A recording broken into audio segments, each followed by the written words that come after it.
Tonight's Stoner's Pizza Joint Gridiron Game of the Week is brought to you by Stoner's Pizza Joint, You Park 'em, You Sell 'em, Texas Border Grill, Kudzu Seafood, Cherokee Brick and Tile, Bill Harden Music, Pawn Max Incorporated, Apparel Authority, the Macon Touchdown Club, BT Media Productions, and Middle Georgia State University. Good evening, everybody, and welcome in to George S. Johnson Stadium on the campus of First Presbyterian Day School. I am Russell Deese, and it is the Stoner's Pizza Gridiron Game of the Week, and we are here at FPD, and it is homecoming night for the Vikings as they get ready to take on the Twiggs County Trojans. We approach the early festivities on this homecoming night. And with that said, I'm going to bring in the old coach himself from right over here at FPD, and we're going to bring in Rennie Atkinson. And Rennie, glad to have you with us again tonight, and it's going to be a fun night. Always is for homecoming night. It's a big, exciting night for the seniors. It is an exciting night for the seniors, and FPD has a lot of seniors, and they're outstanding seniors, and it is going to be an exciting night. They have been looking forward to this. Although they're not really looking forward to the season flying by, and it does seem like the season is flying by. Well, it always does, and when you look back on it as the years roll on, you realize how quickly it did. Before we get into this, let's quickly name, if you would, give me the captains here for FPD, and we'll try to run them down also for the Twiggs County Cobras as they make their way. As we got just kind of a little weird light right now. It's hard to see over there. Twiggs County will go with number 21, Chucky Stevens. Number 6 is Thomas Curry. And number 44, and I'll try to catch his number here real quick, and I do not have 44, so I've missed him somewhere. Go ahead, Coach. For FPD, it's Dalton Cox, number 6, John Lester, number 71, Ryan Jones, number 33, and Blaine Kaiser, number 18, all seniors. All right, Coach, we come into this game, look at FPD first, then we'll get to Twiggs County. This is a series record that has they've only had 5 meetings. FPD leads it 4-1 as far as the series record goes. They won 4 of them. Their last loss was back in last year in 2016. Talk about this offensive production this year of FPD. On the rushing side, you come in 134 yards a game. Josh Raines, 60 attempts, 365 yards, 5 touchdowns. Coach, he's averaging right at 6.5 yards a carry this year. Yes, he is, and he's a much improved runner this year. He's really patient. FPD runs basically a zone scheme running the football, and you have to be patient and wait on your linemen to make the creases, and then you have to take advantage of them. Griffin Brown, also the sophomore, 15 rushes, not a lot of yards, but he has been blocking at the fullback position a lot. He's still averaging 5.5 on the few carries that he's got. Yeah, Griffin's a good hard runner, and he's learning how to run now on the varsity level, whereas last year he played on the JV. All right, from the quarterback position, though, it's all about senior Dalton Cox. He's had an outstanding year. Already 66 of 89 on the year, right at 1,000 yards, 966, 74.9 completion percentage, averaging 242 yards a game, 12 touchdowns. And Rennie, from what I saw, I haven't seen any interceptions on the year from him so far. Has not thrown an Team's only got 3, but none of them came from him. Yeah, he's done an outstanding job. He's got 2 great receivers, though. I mean, Titus Moore and Maurice Gordon are outstanding receivers, and he does a good job of getting them the football in open space and then letting them do their thing. All right, and the Vikings come onto the field, and we'll talk about Titus Moore real quick. Their 3 top receivers this year, as Coach said. Their flanker, Titus Moore, 20 catches, 389 yards, 6 touchdowns. He's averaging almost 19.5 per catch. Maurice Gordon, he comes in, the split end, 16 catches, 256 yards, 17. And then if you look at Blaine Kaiser and Harry Alts, when we were over here to do the Brookstone game, Harry had a nice night that night, and so did Brian. Yeah, they did. And both of those guys they are niche receivers. They've got certain patterns that they want to get them the football. They really like to get Blaine the football on the waggle, and he runs a great crossing route. All right, so now on the defensive side, coaches, if you look down on the defensive side, I looked at the statistics today. Man, there's a lot of kids with a lot of tackles on this team, but I guess Ryan Jones, your senior inside linebacker, Jacoby Singletary at linebacker, and then your defensive end, Bryant Bell, and Robert Johnson, your free safety, has been in on a good number of tackles, too. Yeah, free safety's been on too many tackles. But yeah, that's coach speak there, right? Brian Jones and Jacoby Singletary are both overachievers. Brian's really built more like a strong safety, and he's having to play linebacker. And Jacoby's really built more like a defensive tackle, and he's having to play linebacker. And they're doing an outstanding job. We'll get it underway quickly here. Andre Parrish will do the honors for the Vikings. Back deep for Twiggs County will be, looks like Thomas Curry, and he's going to take it on about the 3-yard line. Cut it inside along the 15, and the Vikings will wrap him up right there, and that's where the Cobras will set up shop. First down and 10. As we look at this Twiggs County team, they're led by Zachary Harris. They've had a inauspicious start to the season. They are 0-4. They lost to Toombs County 38-6, Cambridge Christian 35-8, Northeast to their former head coach over there, Ashley Harden, 56-14, and then Greene County last week. Coach, is it a young team? Is it a new coach? Could it be a combination of a lot of different things? I think it's a combination of adjusting to the new coach and a really tough opening schedule. Yeah, absolutely. I agree with you. So they'll set up in a shotgun. Seth Bloodworth will be the quarterback. He's going to take and he's going to toss it underneath, and that's going to be Romello Sherman, I believe, on the carry. And he's going to lose yardage all the way back to the 16-yard line, inside the 15 to the 11. I really think Twiggs has good skill people. I think their problem is up front. Like on that play, there was so much penetration by the Viking front that he really didn't have time to get to the corner where he could do some damage. Yeah, it's hard to make things happen unless it's happening up front. And I don't care what level it's at, whether it's Pee Wee football or it's the NFL. It's always a telling sign, and you see the great teams, they rarely have those problems. So this time they'll go kind of in a pro set with 2 men in the backfield. Take, and they're going to hand it off inside to the trailing back. And is there a fumble on the play? Let's look and see. And doesn't look like it. That was the buck sweep out of the wing tee.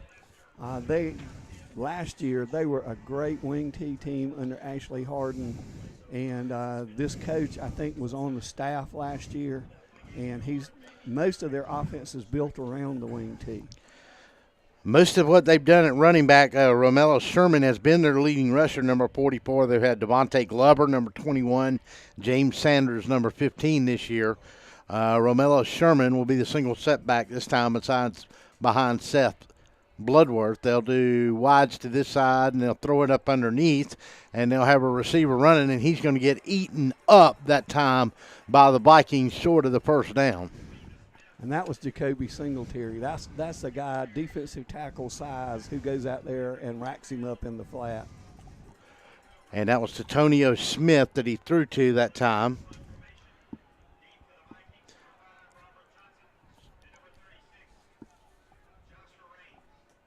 So Josh go back deep for the Vikings to receive this kick, and it's a quick 3 and out for the Twiggs County Cobras. And it's a kick, and it's going to get a Twiggs County roll, and it's going to roll inside the 50, roll on inside the 45 to the 44, and that's where the Vikings will set up shop. We've talked about this offense. It's been rather prolific so far this year, Coach. Don't expect them to do anything fancy here tonight, but just stick with the game plan. Yeah, I think so. They're probably going to try to run the ball a little more tonight, but basically they got to get the ball to their playmakers and let their playmakers just go out and make plays.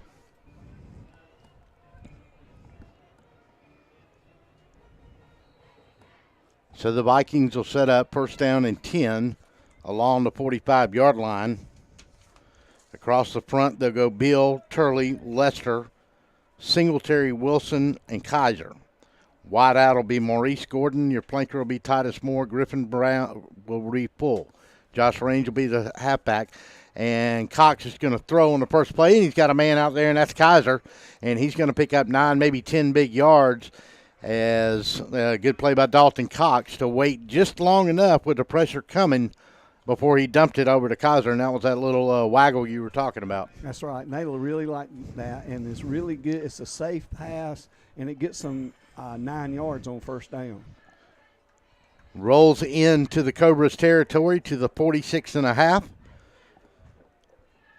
And that's where they'll set up. Griffin Brown will be over in the H-back position. And Dalton Cox is going to look, and he's going to throw it again. Got a man over the middle, and I think somebody either ran the wrong route or just a bad read. I just think Dalton overthrew him. Maurice Gordon was wide open coming across the middle. I'm not really sure. It looked like half of Twiggs' defenders were playing zone, and the other half were playing man-to-man. Yeah. And that will get you in trouble before the night's over with. It will get you in a lot of trouble. But you can take a shot like that when you're at 2nd and 1. Sure, and why not? 3rd down and 1 from the 46.5 of Twiggs County. This time they'll hand the rock to the big man, and he's got room to run. He's going to take some folks with him, and Joshua Raines is going to get all the way down inside the 25, roll on to the 24-yard line, and a new set of downs for the Vikings right there. And credit the Viking front that time. Josh was 12 yards down the field before he got close to a Twiggs defender. I mean, they really opened up a hole for it. So Josh Raines this time will come in, and they'll split him out in the flanker position, or split him wide to that far side, and we'll go empty set in the backfield. Dalton Cox is going to have 5 receiver, and he's going to have time to throw. Threw it a little low, and let's see who he was going for. Was that Titus that time? I believe it was. Yes, it was. Titus Moore. And Twiggs County decided to bring some pressure. They brought 2 linebackers that time. Actually, that was Maurice he was going to, I think. Yes. The Vikings picked up the blitz pretty well, but right at the last second, the guard kind of turned this guy loose. Dalton had to throw it just a little bit early, and he just wasn't able to make the completion.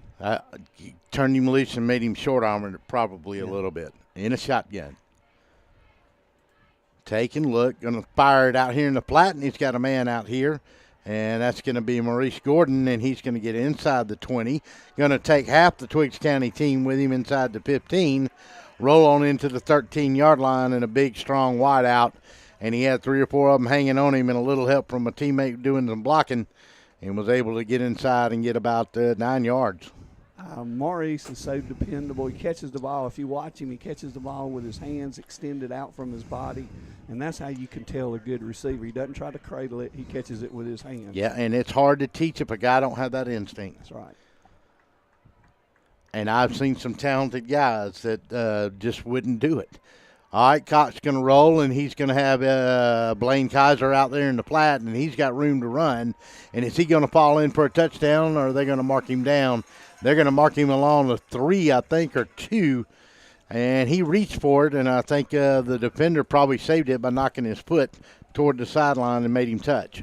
He just took 2 wide receivers that time and ran off the secondary and brought Blaine underneath, and he was wide open.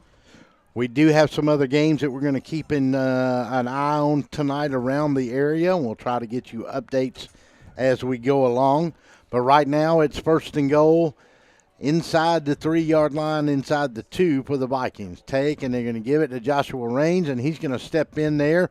And are the Cobras going to turn him back? I think they will. He'll get inside the 1. But a good effort by the down lineman in that front 4 for Twiggs County that time to get a little bit of penetration. Well, Twiggs' front is big, and FPD runs that zone concept most of the time. And now down here you have to shift gears into a power drive block, and it's a little more difficult. Under center again is Dalton Cox, taking a big quarterback will keep it himself, and he'll get in for a touchdown for a 1-yard plunge. So it's 7:28 to go here in the first period of play.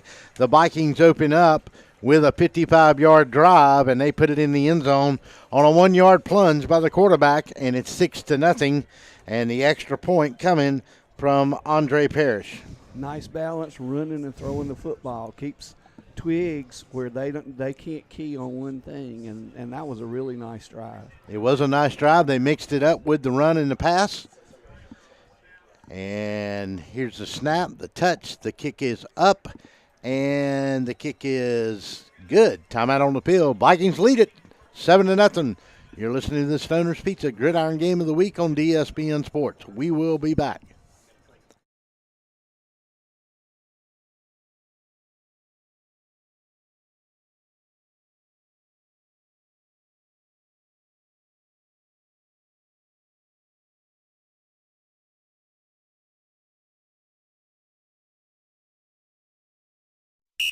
Oh my, what a pizza pie!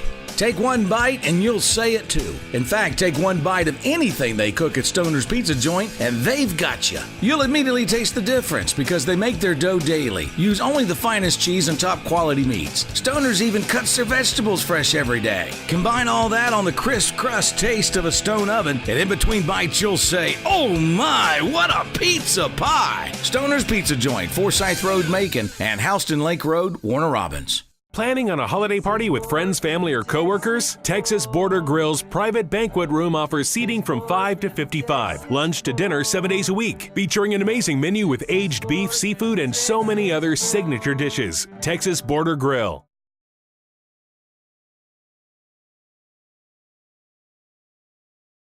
Yep. And the kickoff after the play, it's a short kick by the Vikings, and it'll be fielded along the 20-yard line, maybe the 21 or 22, and the Cobras will return it out to the 25, and that's where they'll start for their second possession. Vikings defense controlled the front last time, Coach, along that line of scrimmage. Probably want to continue it here. If you're Twiggs County, you got to find a way to loosen them up inside there. You do, and the quick passing game probably would be their best bet, and they were successful on their one little quick pass that they threw on the first series.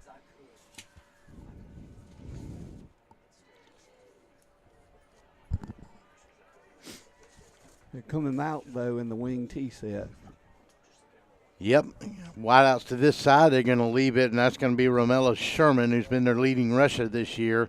He'll get across that 25-yard line and pick up about 3 yards, but at least they got a little bit of a push that time, and I know that's what their coach is looking for, just get a little confidence, especially out of his 2 guards and his center at this point. Yeah, right now he's concentrating on let's get a couple first downs, and then we'll worry about trying to score. Try to build some confidence in that offensive line.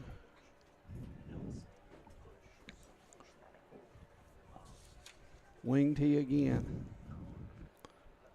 Under center will go the quarterback, and he's going to leave it with Sherman again, Bloodworth does, and Vikings having none of that as they got plenty of push up front that time. It was like the parting of the Red Sea almost along that offensive line for Twiggs County.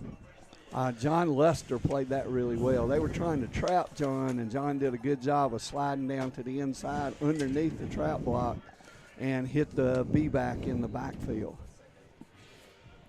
They're probably going to spread it out, go with one of those quick flood pack routes like they threw the first time they had the football.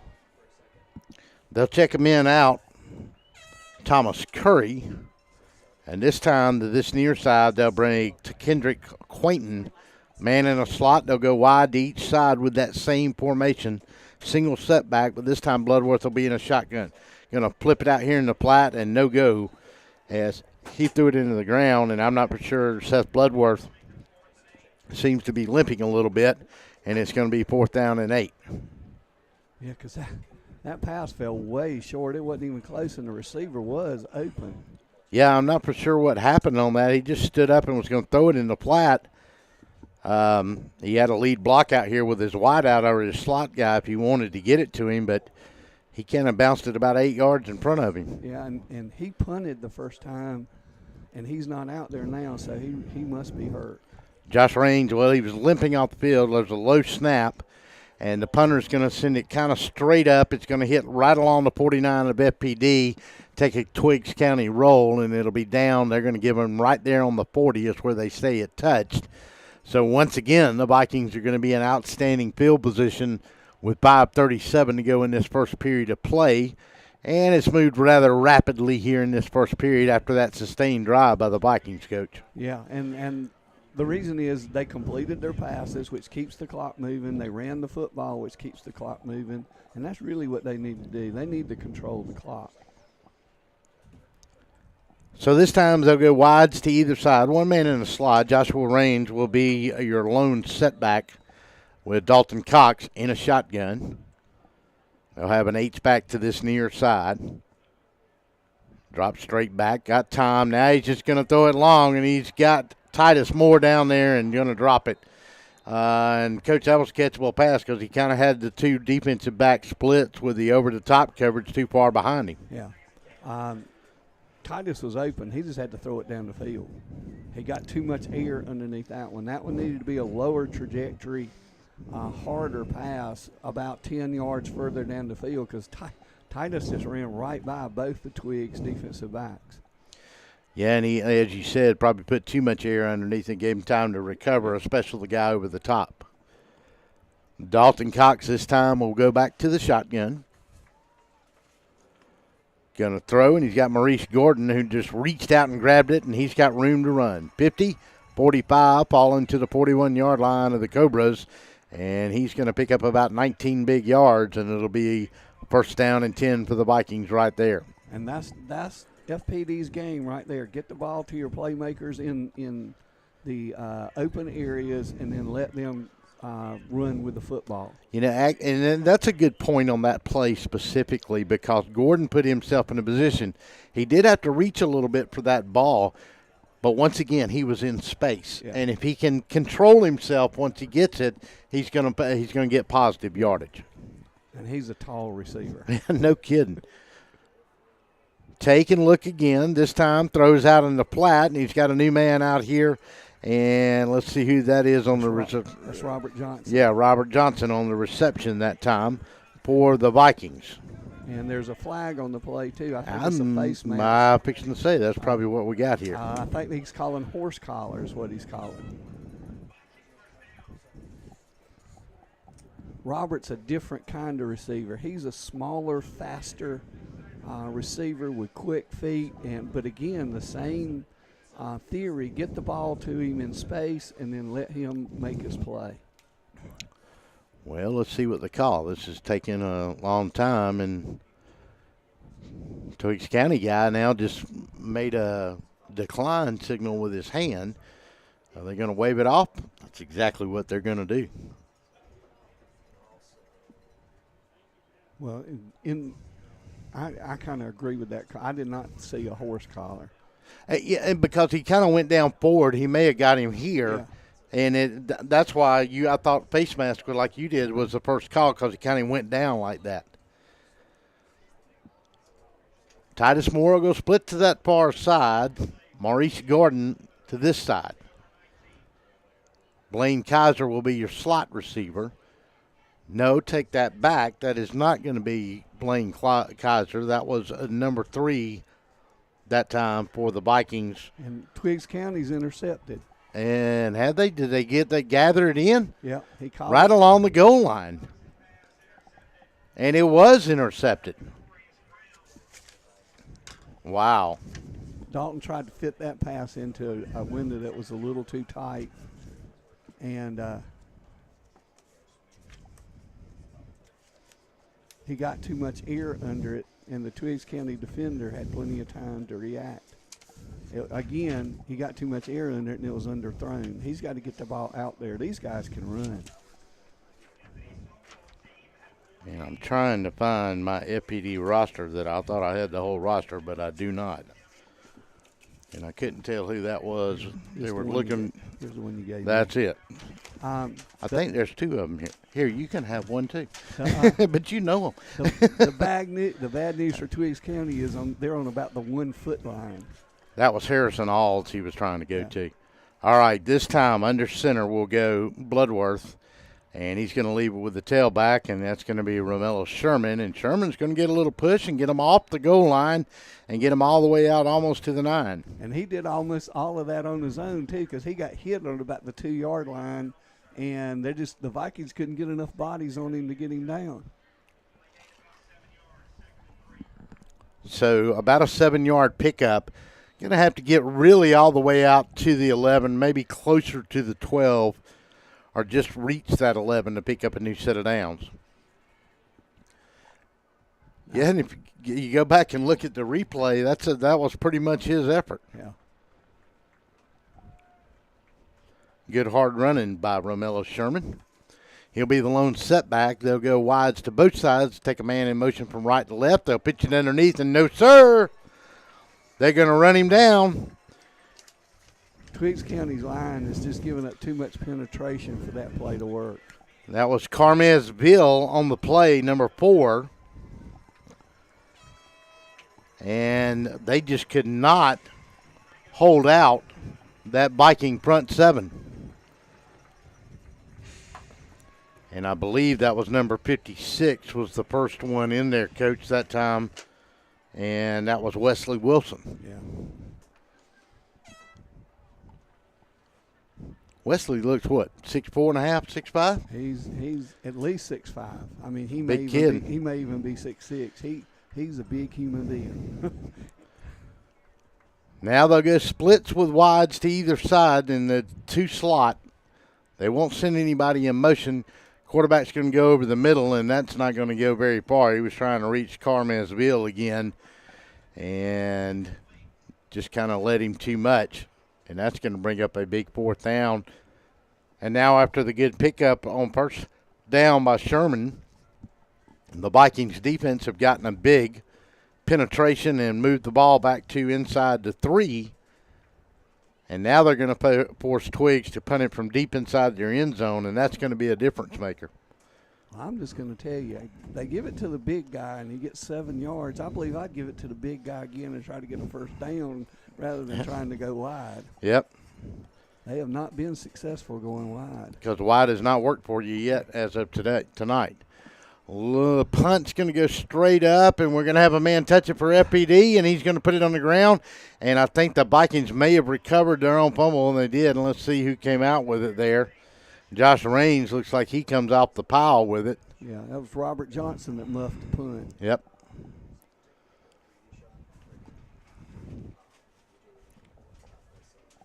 I think what happened is Robert went to catch the punt, and he looked down at the Twiggs County coverage, and you can't do that and catch the football at the same time. No, your eyes are not going to let you do that, that's for sure. So it's a long discussion here. So, I mean, who are we going to think come out with the ball? Surely this is going to be FPD's ball. Yes, it is. It would be hard to give it to Twiggs when Josh clearly came out of the pile with the ball. Right.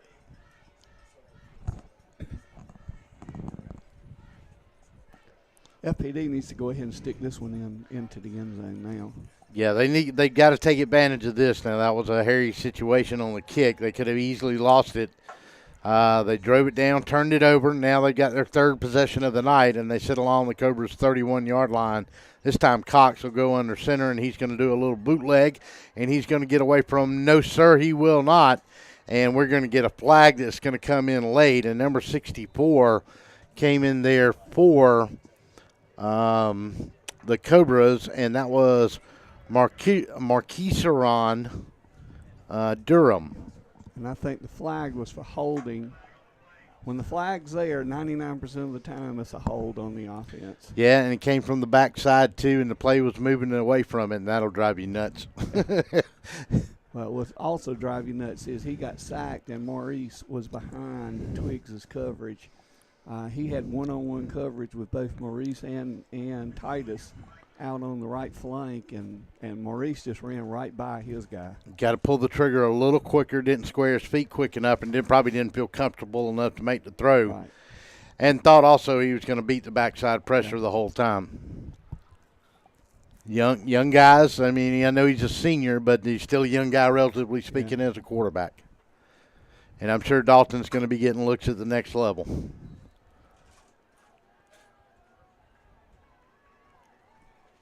.156 to go, so that'll back it up from the 31 all the way back to the 43 from the spot of the foul. Boom, got a man inside and just missed him, and that was Maurice Gordon, and he had him breaking open and just, I don't know, Maurice makes that same catch on the other side last time and just couldn't hang on to it this time. That was a little bit higher, and I don't think Dalton really followed through on that throw. It looked like he pulled up a little bit on the throw, and it left the ball high. Made it sail a little bit on him. Fundamentals. Football never changes. It's all about fundamentals. Titus Moore splits to the far side. Blaine Kaiser will be in the slot. Maurice Gordon will come to this side. Alds will be down in the slot down here. Take and go to Maurice Gordon. He's got room to run. 35, 31. Cuts outside. Can he get some more? And he does, as he'll get across the 25 and roll into the 23. And that's going to bring up a third down and really short, so they picked it all back up, Coach Atkins. And that was a great play call for the situation because Twiggs brought two linebackers, and they throw the tunnel screen, and that's a perfect play call for that defense, and Maurice just turned it into a big gainer. Griffin Brown will check in. Maurice Gordon and Alds will check out. Robert Johnson will be split to the far side this time. And they're going to pull them offside, and they're going to get a free first down here. A favorite call of Coach Moore. He loves to do that, and that goes all the way back to the early 2000s when I was the defensive coordinator at Tapnell. That's one thing we had to drill when we were going to play FPD because we knew third and short, they're going to go on a long count and try to draw us offside. A long and a hard count with a head bob in there.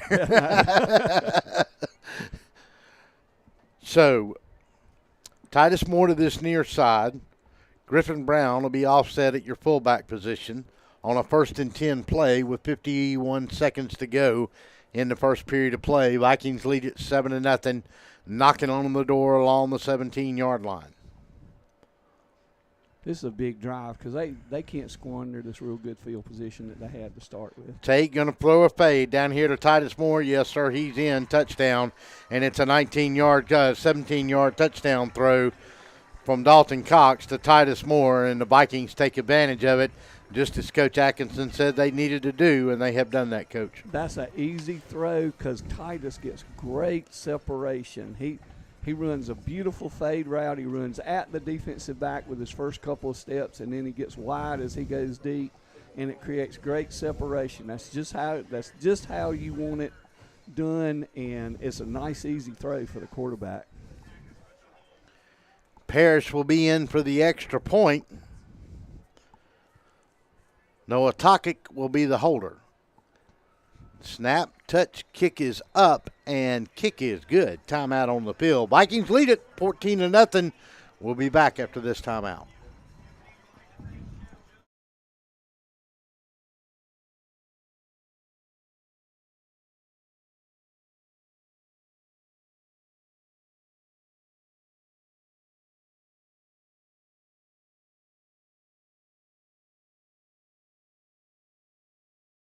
Hey folks, Russell from Gridiron Game of the Week. When you get ready to buy a new car or a newer automobile, there's always the dilemma of what to do with your current car. Well, that's where You Park 'Em, You Sell 'Em at 3306 Vineville Avenue comes in. You Park 'Em, You Sell 'Em is the original automobile dealership with the owner in mind. For 18 years, You Park 'Em, You Sell 'Em has been the only alternative to giving your car to a local dealer on a trade-in or trying to market your car yourself. So when you get ready to sell your old car, give them a call today at 254-6310. That's You Park 'Em, You Sell 'Em, 3306 Vineville Avenue.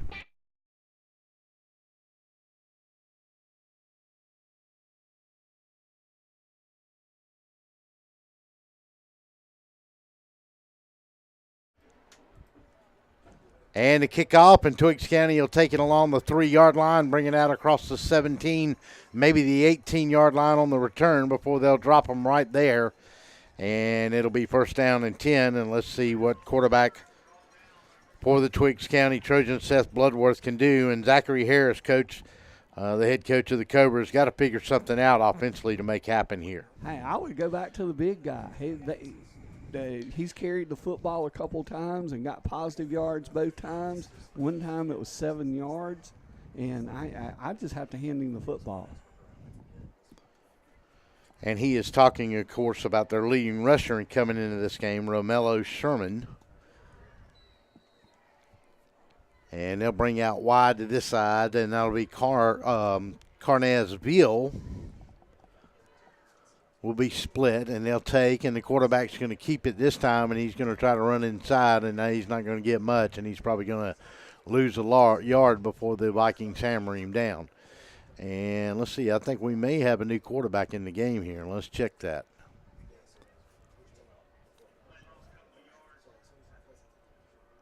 Well, Twiggs, every time they run north-south, they get positive yards. Every time they run east-west, they lose yardage.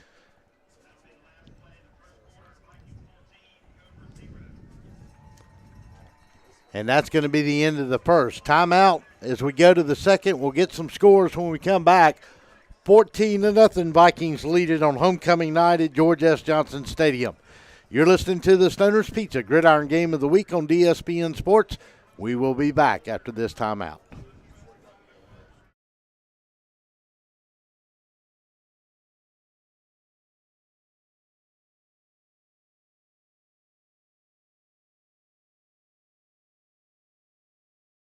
It's football time in Middle Georgia, and that means it's time for the Macon Touchdown Club. Join us this year as we kick off our 72nd year at the Methodist Children's Home at 304 Pierce Avenue each and every Monday night. Come join us for a night filled of football fun and fellowship.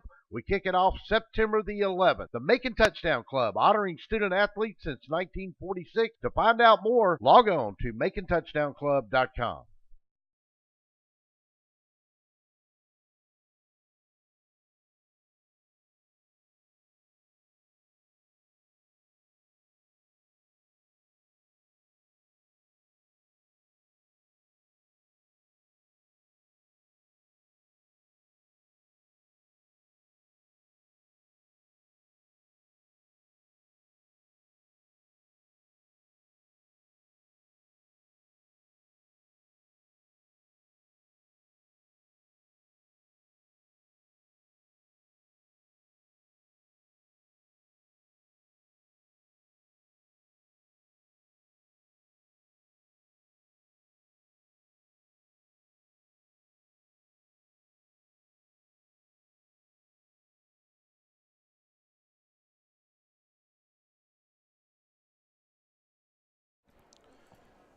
Welcome back to George S. Johnson Stadium on the campus of FPD.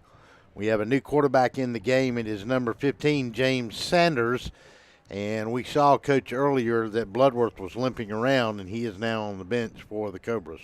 And I think that's probably the reason he is injured, because he was their number one punter, and yet the last two times he has not been able to punt. So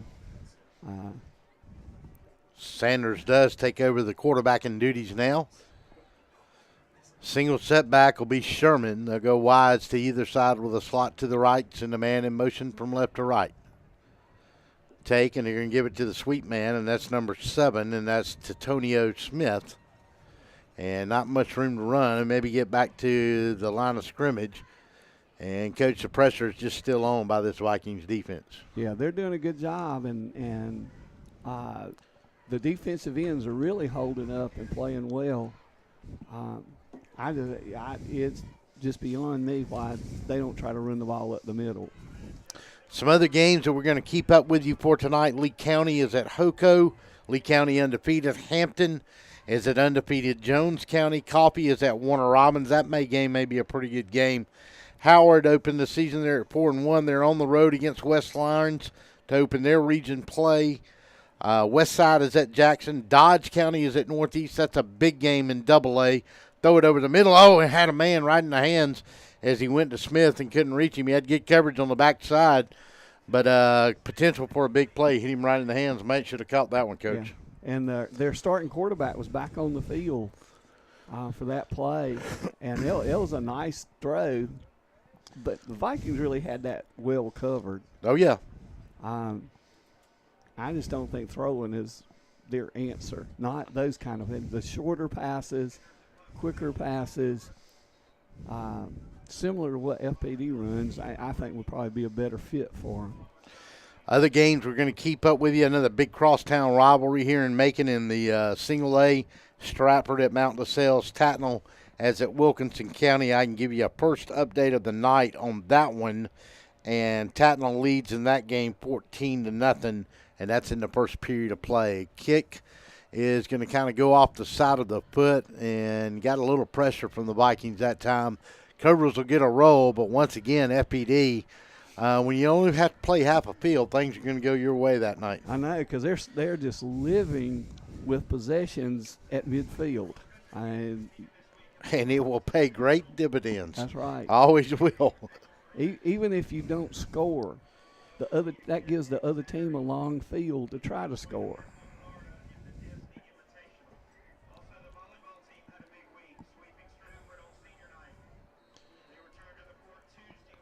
At the end of the first period, Stratford leads at 14-0 over Mount LaSalle's. Mary Persons leads Spalding 7-3. That's going to be a good game. Spalding's got a good football team, and so does Mary Persons. Yeah, Mary Persons started out the year with some youth, and you can watch them mature. Here is a long, beautiful throw to Titus Moore that's going to catch it on the 15, and that's like playing backyard football. And that's a 52-yard touchdown pass from Dalton Cox. And, boy, did he make it look easy, and it's easy to do when Titus Moore's the guy on the other end. He really underthrew that pass, and Titus had to come back to get it. And then the two defenders from Twiggs were between him and the goal line, and Titus still scored. So Cox to Titus Moore, second one of the night. This time a little longer, 52-yarder. And FPD tries to make it 21-0 with 10:35 to go here in the second. Paris will go with the extra point. Snap, touch, kick is up. He's money. Timeout on the field. Vikings lead it 21-3. 10:35 to go here in the second. We'll be back.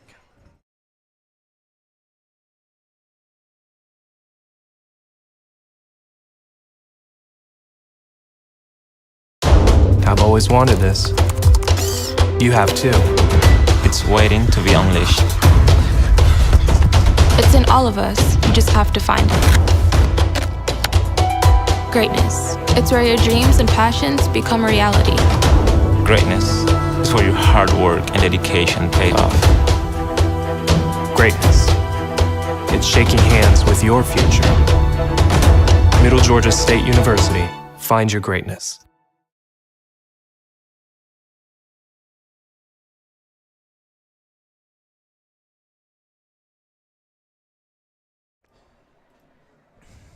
Welcome back to George S. Johnson Stadium. Russell Deese, Rennie Atkinson with you here tonight.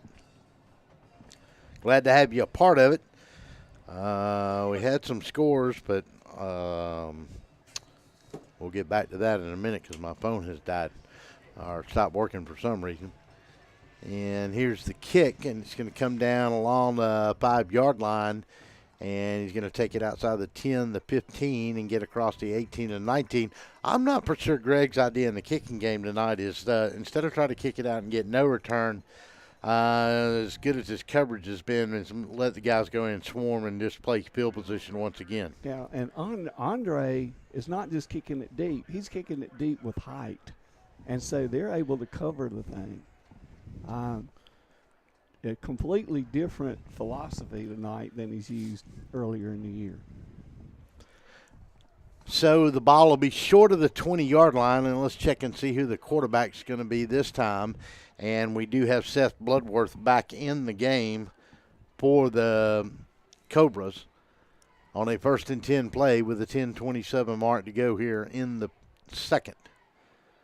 He's going to look, going to throw a vertical pass, and it's going to come up short, and the receiver's going to make a great catch, and he's going to give it to him. And it is a really good catch, and that was Devonta Glover who came back on. He was in double coverage, threw it short, and the FPD guys didn't turn around, and he saw it and stopped. Terrible job of playing the ball in the air. The rule you give your defensive backs is when the receiver looks, you look. Well, the receiver looked, and they never turned around to find the football because they were both in better position to catch it than he was. Yeah, I mean, if the pass had been thrown like it was going to go overthrown, and they were being interception on the run, but good heads-up play by Glover to catch the pass. So throw it out here in the flat, and he's got a man wide open out here, and that's Smith, and he's got room to run again, and he's going to get inside the 35 along the 34-yard line. Well, I don't know who had flat coverage that time, but they gave him way too much cushion, and he was wide open. Somebody didn't have it. So that's another 1st and 10.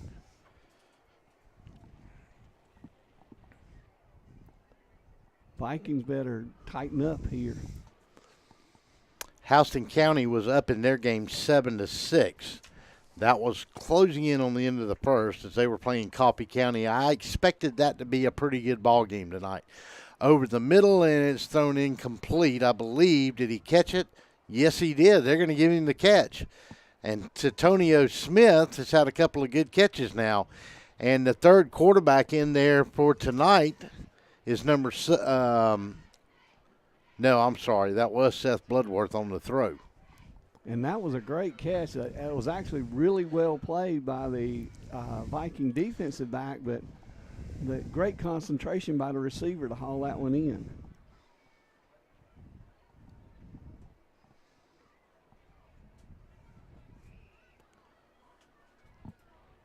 Seth Bloodworth with Sherman, his lone setback. He's going to roll right and look. Going to look in the flat, now going to look downfield, and he's going to throw a pick. And it's going to be intercepted by the Vikings along the 3-yard line.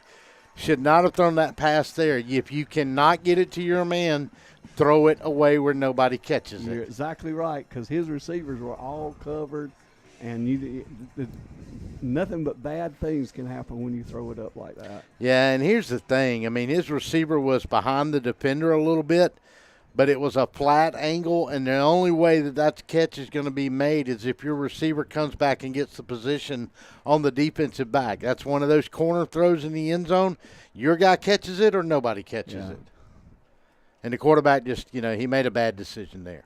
And, a nice little drive, the best one of the night for the Cobras, but once again, mistakes have eaten them up. That's right. But it does have the Vikings backed up right on their goal line.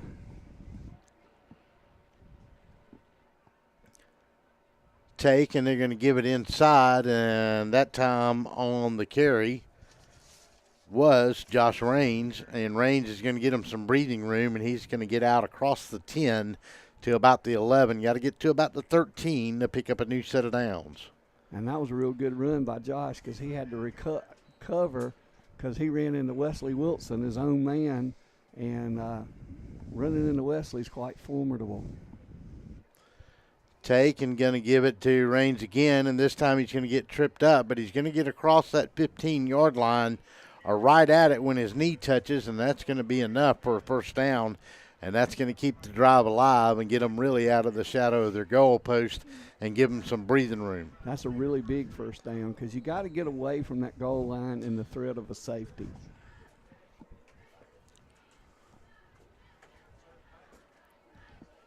Titus Moore to one side, Maurice Gordon to the other.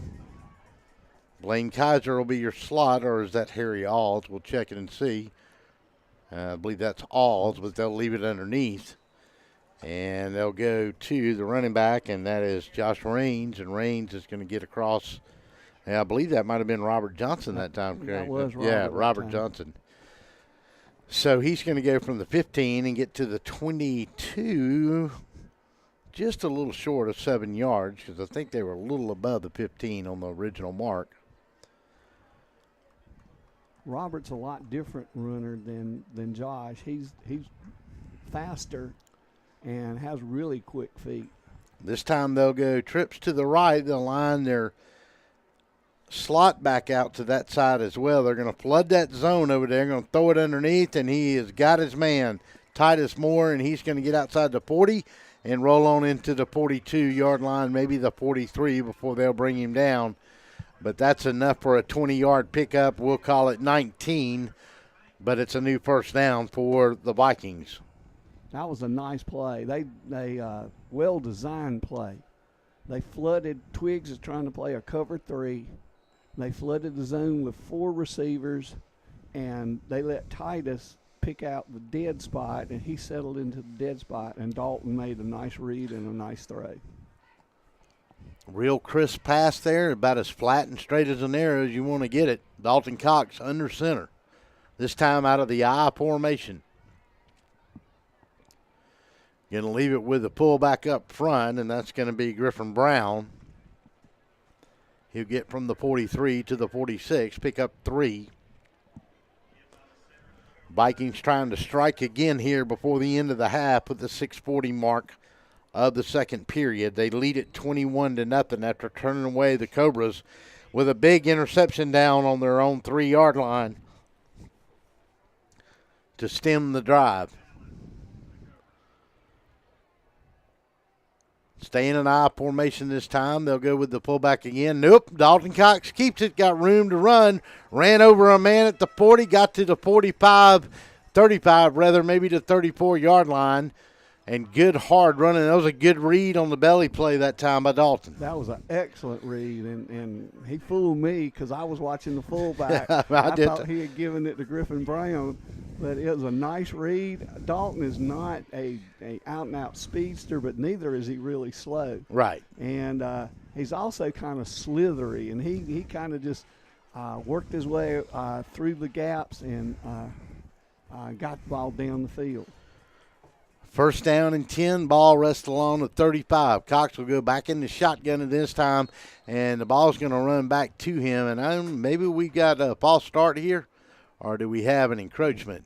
Yeah, I think it's a false start. Yeah, you can see Greg about ready to throw that playbook down around his knee. Generally means not a happy camper. That does. When you're marching the ball down the field, you don't want to go backward. No, you got them back on their heels a little bit at this point on this drive, especially with the big run by Cox. And, you got them leaning a little bit. So now you kind of put a little slow down on that. And I know Greg really wants to get in the end zone here because the Vikings get the ball to start the second half. And it's really a big momentum play whenever you can put the ball in the end zone and know you're going to get it right back. So they've got Maurice Gordon going to this side with Harry Alls in the slot. Take a look. Alls is in the flat, and Cox is going to get thrown down for a loss, and he's going to go all the way back to his own 44-yard line, maybe the 45. Well, they're going to give him the 40. Yeah. 45-yard line is where they're going to say they stopped his momentum.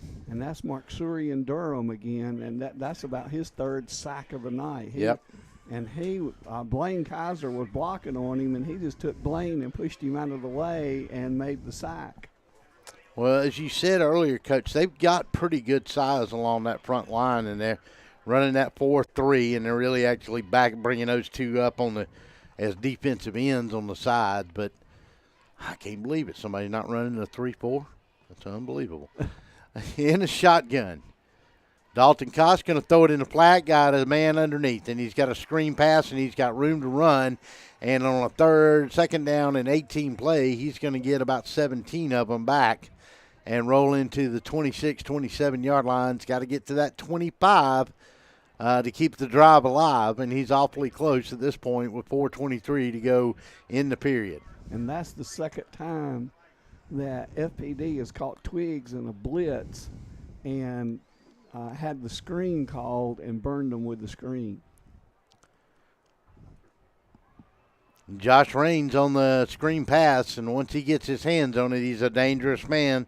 He'll be the lone setback, and Cox will be under center. Going to take, and let's see, do we got another false start? Yes, we do. Coach Moore is not going to be happy about this.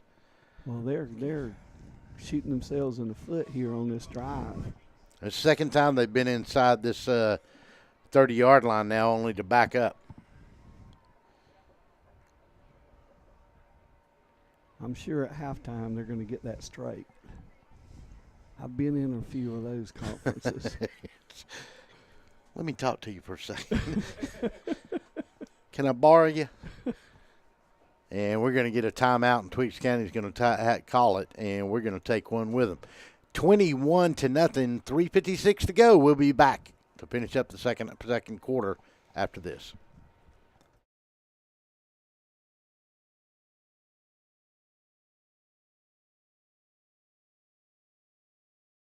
Before you put your company logo or event name on the streets, say it with authority. Apparel Authority. Now at a new location off Eisenhower Parkway across from Lowe's. Shirts, hats, cups, pens, patches, we put your logo on almost anything. Our team provides quality craftsmanship and custom embroidery, and our screen printing will turn your design into wearable works of art. Call or stop by in person for a quote. Apparel Authority. Now at a new location off Eisenhower Parkway across from Lowe's.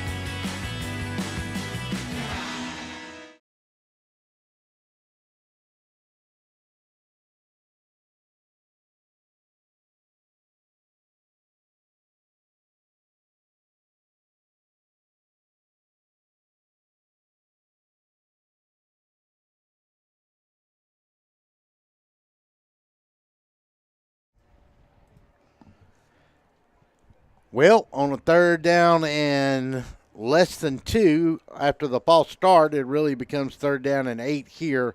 Dalton Cox on a big third down. Take, and they're going to hold him off, and he's going to have time, and now it's going to collapse on him, and they're going to get another sack here tonight. And let's see who that was on the sack that time, and that was number 50. And unfortunately, we don't have a 50 on the Cobra roster. And unless I'm reading that wrong, it's going to bring up a 4th down and 11 either way. And I'm surprised FPD had a 3-man bunch out here, and Twiggs only put 2 defenders. I'm just surprised we didn't see them rise up and make a quick throw, and well, he's going right back to the bunch. They saw it.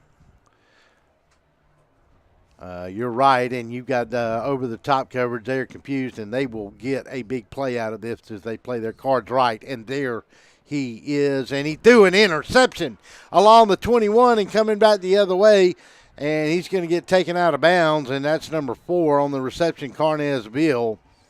And he is run down, but a bad play. He should have gone to the inside receiver because it was a touchdown if he did. The inside receiver was wide open. They had nobody to play.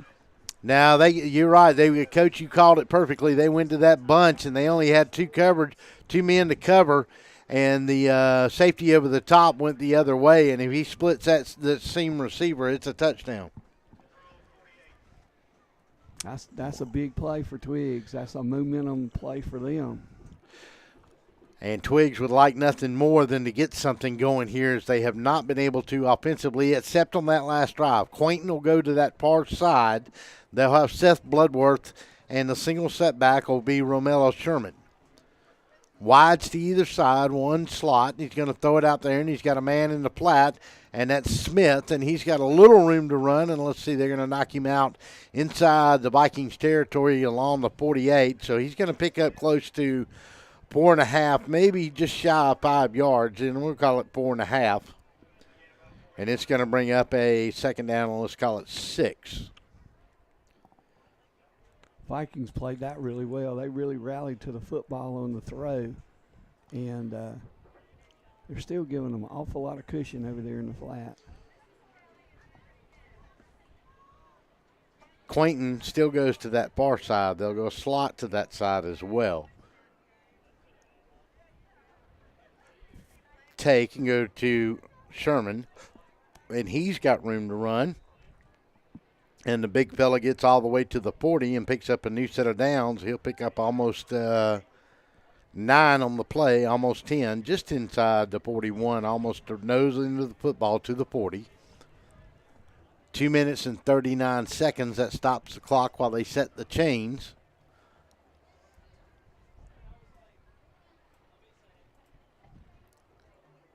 Kendrick Quayton will go to the far side.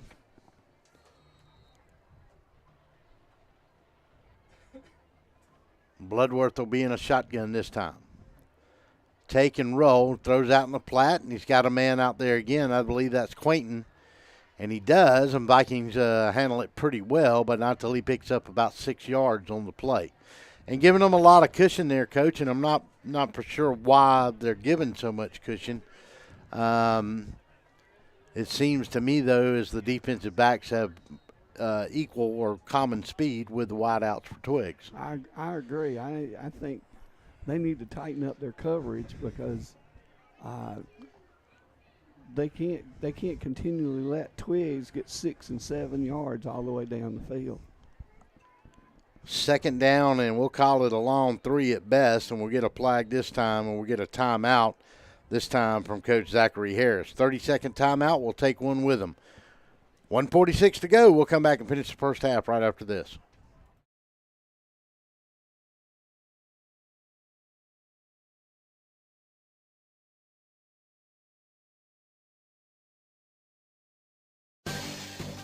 This just in. A large storm in the Gulf has all but decimated the entire Gulf shrimping industry, with the exception of a lone shrimping boat manned by a legless veteran and a young gentleman that hasn't stopped waving at our cameras or telling us his mama's advice. Odd. In completely unrelated news, Kudzu Seafood Company, the authentic Gulf Coast seafood restaurant that brought the coast to Middle Georgia, has also cornered the shrimp market in Central Georgia. Barbecue shrimp and cheese grits, buffalo shrimp, firecracker shrimp tacos, shrimp po' boys, shrimp burgers, shrimp baskets, and Dr. Pepper, all on 3rd Street in downtown Macon.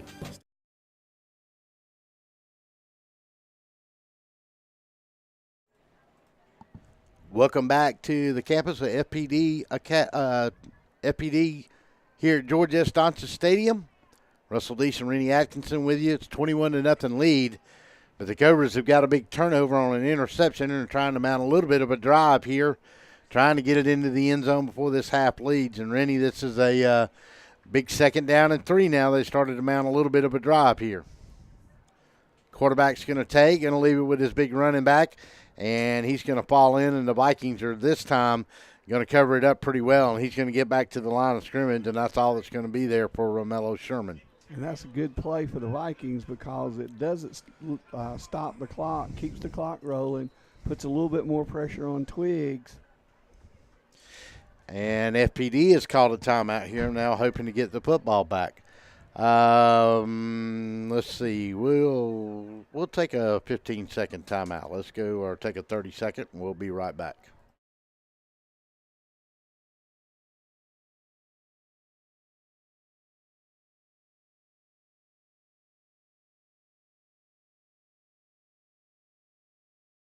Room offers seating from 5 to 55. Lunch to dinner 7 days a week. Featuring an amazing menu with aged beef, seafood, and so many other signature dishes. Texas Border Grill.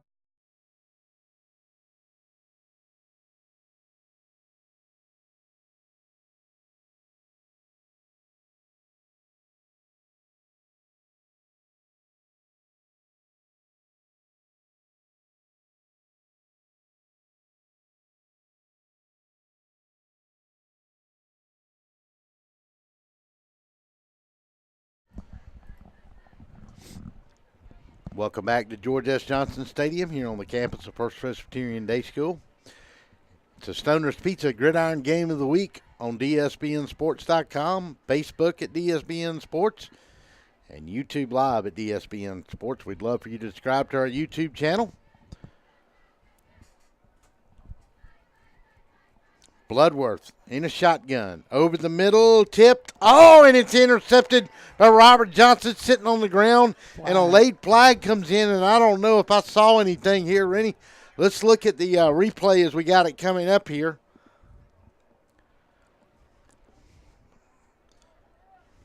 Ball was tipped. I'm not for sure what the call is going to be here. If you'll watch that, I'll watch and see what they're doing out here.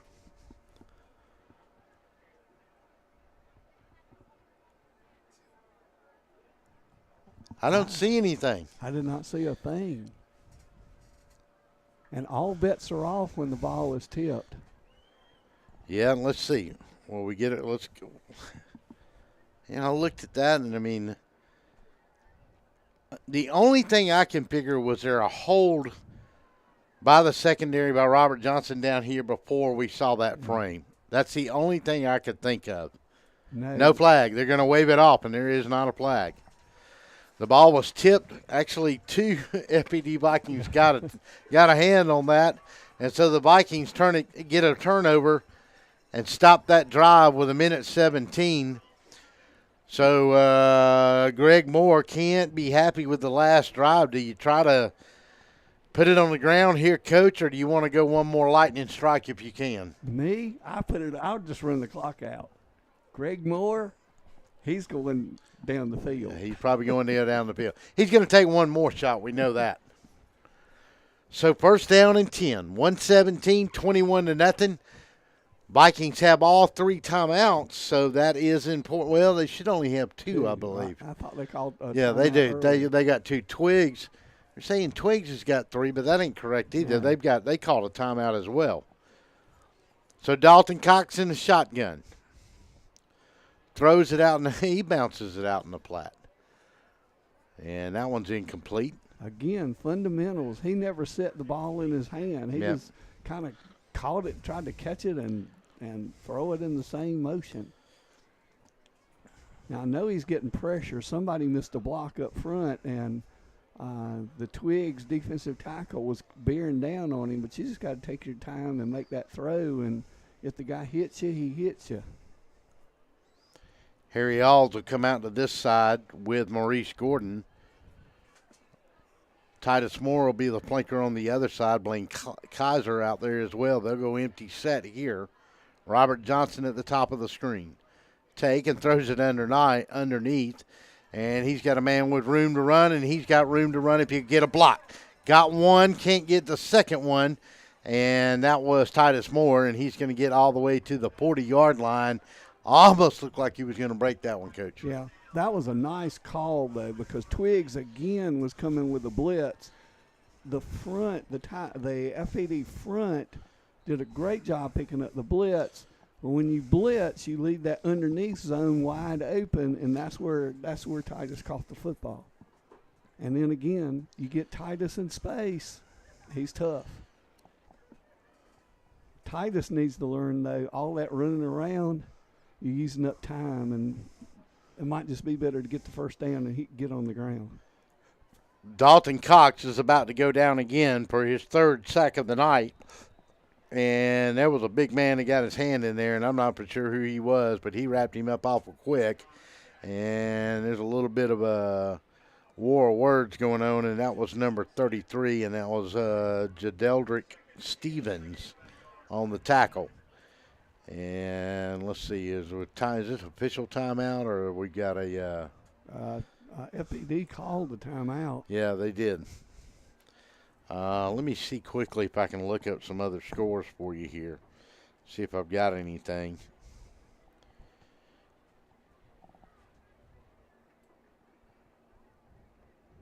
And I can't find anything.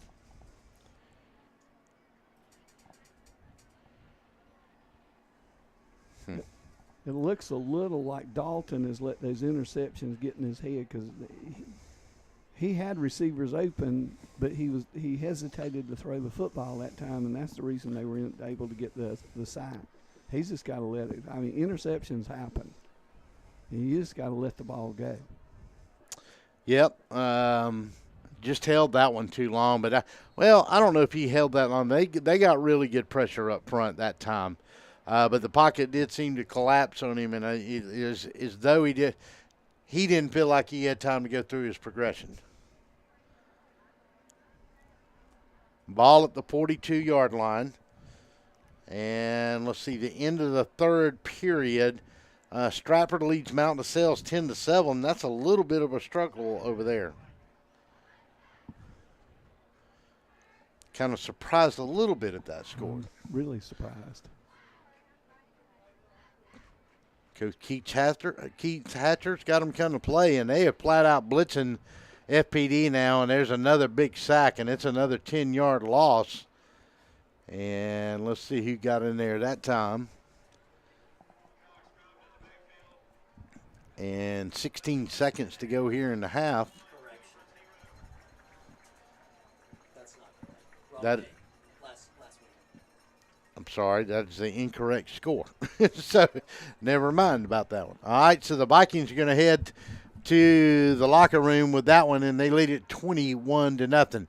That's going to do it for the first half here. We'll try to get caught up on some of these games we were trying to take a look at around the city and around the mid-state, get you some updated scores, pay a little bills, and let you see something from our great sponsors. Timeout here as we go to halftime. It is homecoming night at FPD. We'll try to put us up a little split screen so you can see some of the homecoming activity. It's 21-0. Vikings lead it. You're listening to the Stoner's Pizza Gridiron Game of the Week on DSBN Sports. We will be back.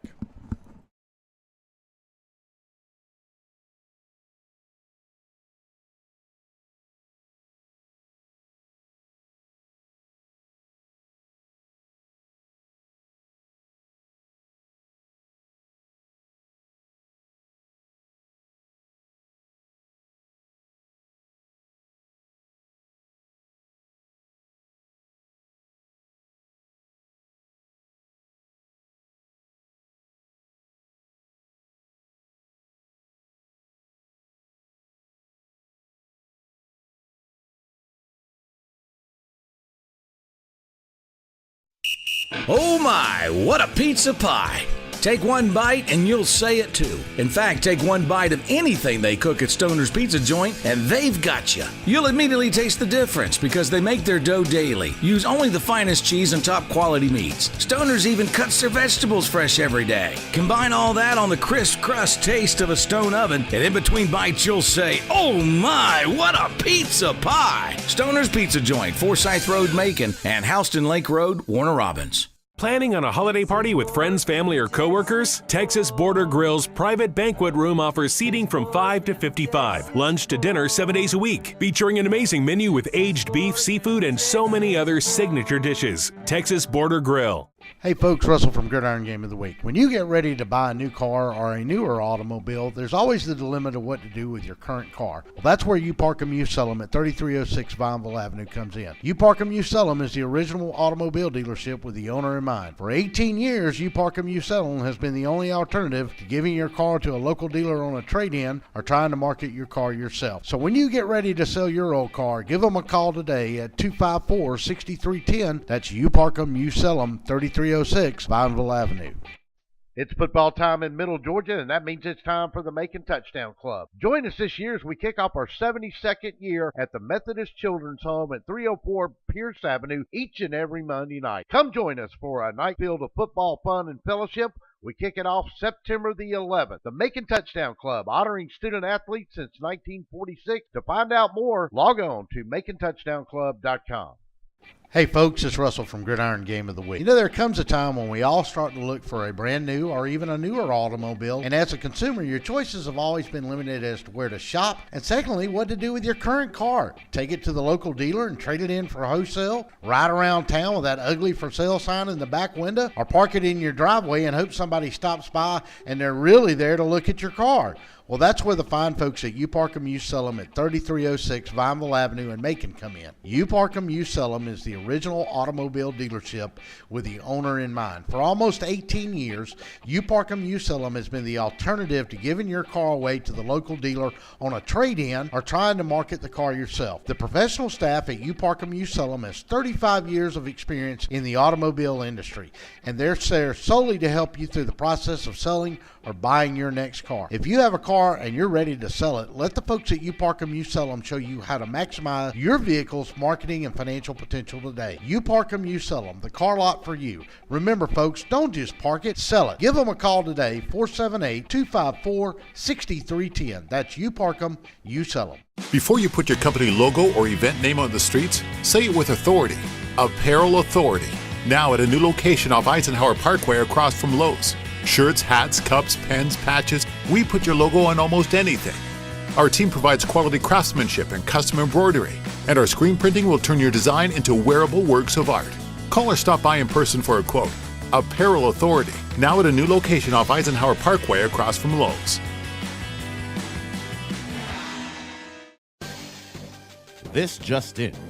A large storm in the Gulf has all but decimated the entire Gulf shrimping industry, with the exception of a lone shrimping boat manned by a legless veteran and a young gentleman that hasn't stopped waving at our cameras or telling us his mama's advice. Odd. In completely unrelated news, Kudzu Seafood Company, the authentic Gulf Coast seafood restaurant that brought the coast to Middle Georgia, has also cornered the shrimp market in Central Georgia. Barbecue shrimp and cheese grits, buffalo shrimp, firecracker shrimp tacos, shrimp po' boys, shrimp burgers, shrimp baskets, and Dr. Pepper, all on 3rd Street in downtown Macon. Stay tuned for more breaking news. I've always wanted this. You have too. It's waiting to be unleashed. It's in all of us. You just have to find it. Greatness. It's where your dreams and passions become a reality. Greatness is where your hard work and dedication pay off. Greatness. It's shaking hands with your future. Middle Georgia State University. Find your greatness.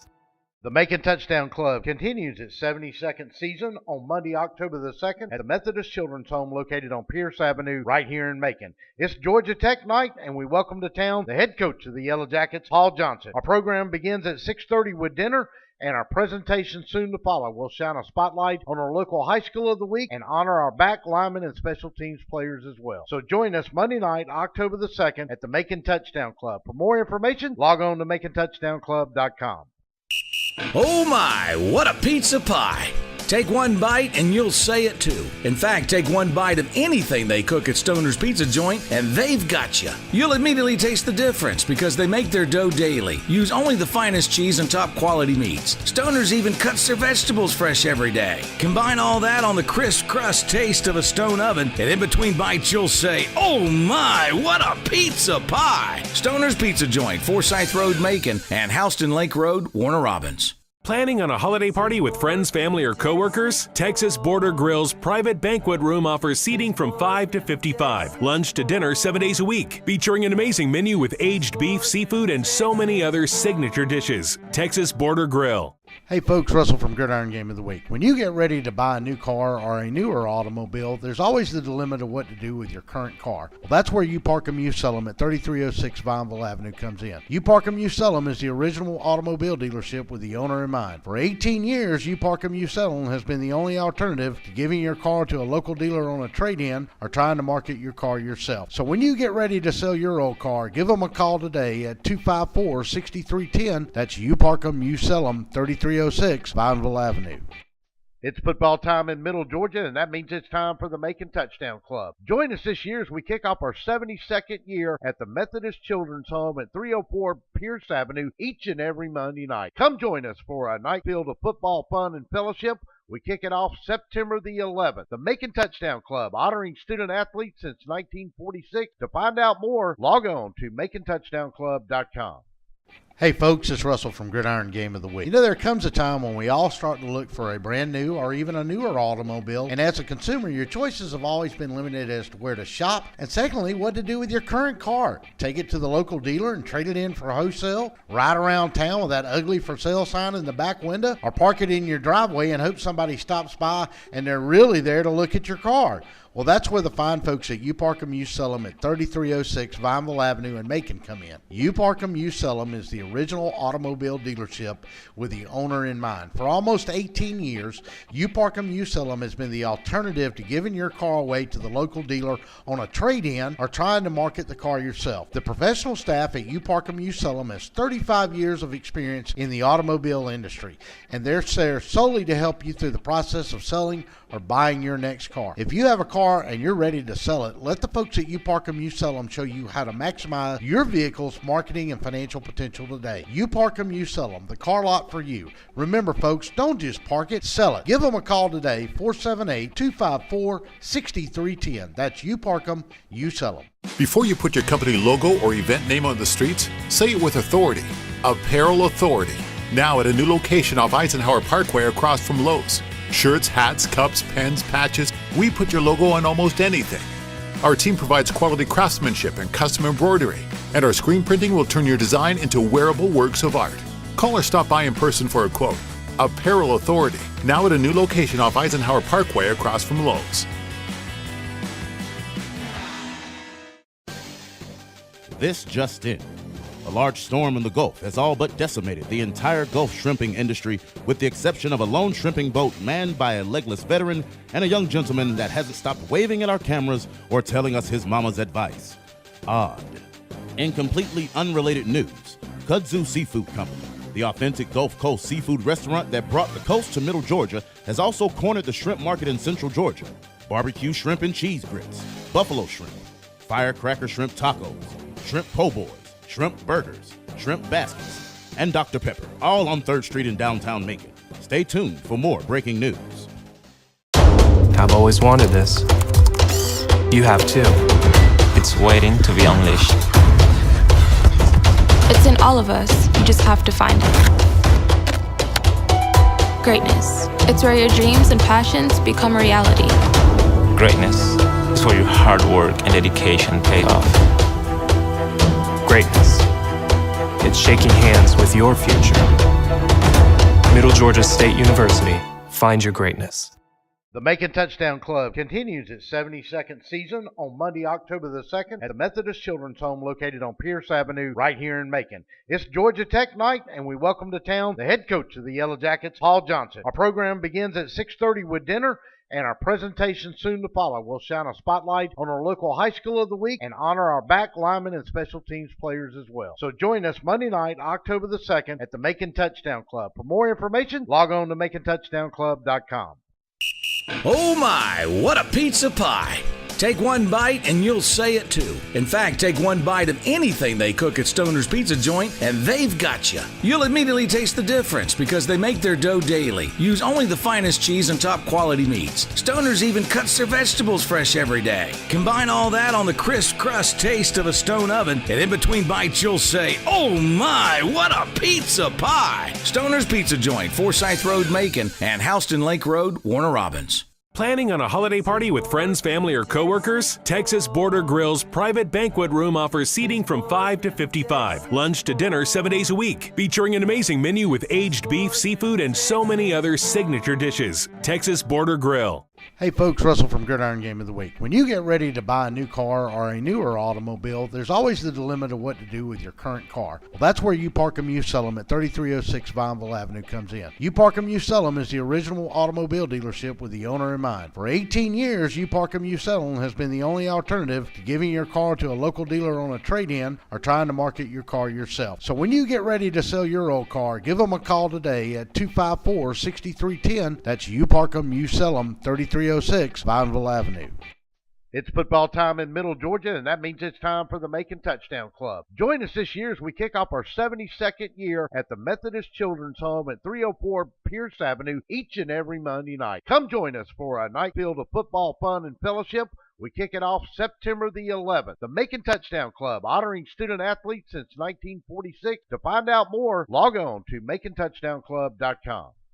Hey folks, it's Russell from Gridiron Game of the Week. You know, there comes a time when we all start to look for a brand new or even a newer automobile, and as a consumer, your choices have always been limited as to where to shop, and secondly, what to do with your current car. Take it to the local dealer and trade it in for wholesale, ride around town with that ugly for sale sign in the back window, or park it in your driveway and hope somebody stops by and they're really there to look at your car. Well, that's where the fine folks at You Park 'Em, You Sell 'Em at 3306 Vineville Avenue in Macon come in. You Park 'Em, You Sell 'Em is the original automobile dealership with the owner in mind. For almost 18 years, You Park 'Em, You Sell 'Em has been the alternative to giving your car away to the local dealer on a trade-in or trying to market the car yourself. The professional staff at You Park 'Em, You Sell 'Em has 35 years of experience in the automobile industry, and they're there solely to help you through the process of selling or buying your next car. If you have a car and you're ready to sell it, let the folks at You Park 'Em, You Sell 'Em show you how to maximize your vehicle's marketing and financial potential today. You Park 'Em, You Sell 'Em, the car lot for you. Remember folks, don't just park it, sell it. Give them a call today, 478-254-6310. That's You Park 'Em, You Sell 'Em. Before you put your company logo or event name on the streets, say it with authority. Apparel Authority, now at a new location off Eisenhower Parkway across from Lowe's. Shirts, hats, cups, pens, patches, we put your logo on almost anything.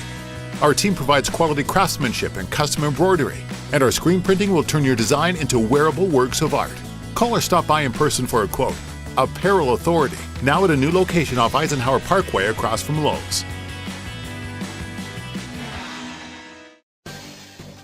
This just in. A large storm in the Gulf has all but decimated the entire Gulf shrimping industry, with the exception of a lone shrimping boat manned by a legless veteran and a young gentleman that hasn't stopped waving at our cameras or telling us his mama's advice. Odd. In completely unrelated news, Kudzu Seafood Company, the authentic Gulf Coast seafood restaurant that brought the coast to Middle Georgia, has also cornered the shrimp market in Central Georgia. Barbecue shrimp and cheese grits, buffalo shrimp, firecracker shrimp tacos, shrimp po' boys, shrimp burgers, shrimp baskets, and Dr. Pepper, all on 3rd Street in downtown Macon. Stay tuned for more breaking news. I've always wanted this. You have too. It's waiting to be unleashed. It's in all of us. You just have to find it. Greatness. It's where your dreams and passions become reality. Greatness is where your hard work and dedication pay off. Greatness. It's shaking hands with your future. Middle Georgia State University. Find your greatness. The Macon Touchdown Club continues its 72nd season on Monday, October the 2nd at the Methodist Children's Home located on Pierce Avenue right here in Macon. It's Georgia Tech night, and we welcome to town the head coach of the Yellow Jackets, Paul Johnson. Our program begins at 6:30 with dinner, and our presentation soon to follow. We'll shine a spotlight on our local high school of the week and honor our back linemen and special teams players as well. So join us Monday night, October the 2nd at the Macon Touchdown Club. For more information, log on to MaconTouchdownClub.com. Oh my, what a pizza pie! Take one bite and you'll say it too. In fact, take one bite of anything they cook at Stoner's Pizza Joint and they've got you. You'll immediately taste the difference because they make their dough daily, use only the finest cheese and top quality meats. Stoner's even cuts their vegetables fresh every day. Combine all that on the crisp crust taste of a stone oven, and in between bites you'll say, oh my, what a pizza pie! Stoner's Pizza Joint, Forsyth Road, Macon, and Houston Lake Road, Warner Robins. Planning on a holiday party with friends, family, or coworkers? Texas Border Grill's private banquet room offers seating from 5 to 55. Lunch to dinner 7 days a week. Featuring an amazing menu with aged beef, seafood, and so many other signature dishes. Texas Border Grill. Hey folks, Russell from Gridiron Game of the Week. When you get ready to buy a new car or a newer automobile, there's always the dilemma of what to do with your current car. Well, that's where You Park 'Em, You Sell 'Em at 3306 Vineville Avenue comes in. You Park 'Em, You Sell 'Em is the original automobile dealership with the owner in mind. For 18 years, You Park 'Em, You Sell 'Em has been the only alternative to giving your car to a local dealer on a trade-in or trying to market your car yourself. So when you get ready to sell your old car, give them a call today at 254-6310. That's You Park 'Em, You Sell 'Em, 3306 Vineville Avenue. It's football time in Middle Georgia, and that means it's time for the Macon Touchdown Club. Join us this year as we kick off our 72nd year at the Methodist Children's Home at 304 Pierce Avenue each and every Monday night. Come join us for a night filled of football fun and fellowship. We kick it off September the 11th. The Macon Touchdown Club, honoring student athletes since 1946. To find out more, log on to MaconTouchdownClub.com. Hey folks, it's Russell from Gridiron Game of the Week. You know, there comes a time when we all start to look for a brand new or even a newer automobile, and as a consumer, your choices have always been limited as to where to shop, and secondly, what to do with your current car. Take it to the local dealer and trade it in for wholesale, ride around town with that ugly for sale sign in the back window, or park it in your driveway and hope somebody stops by and they're really there to look at your car.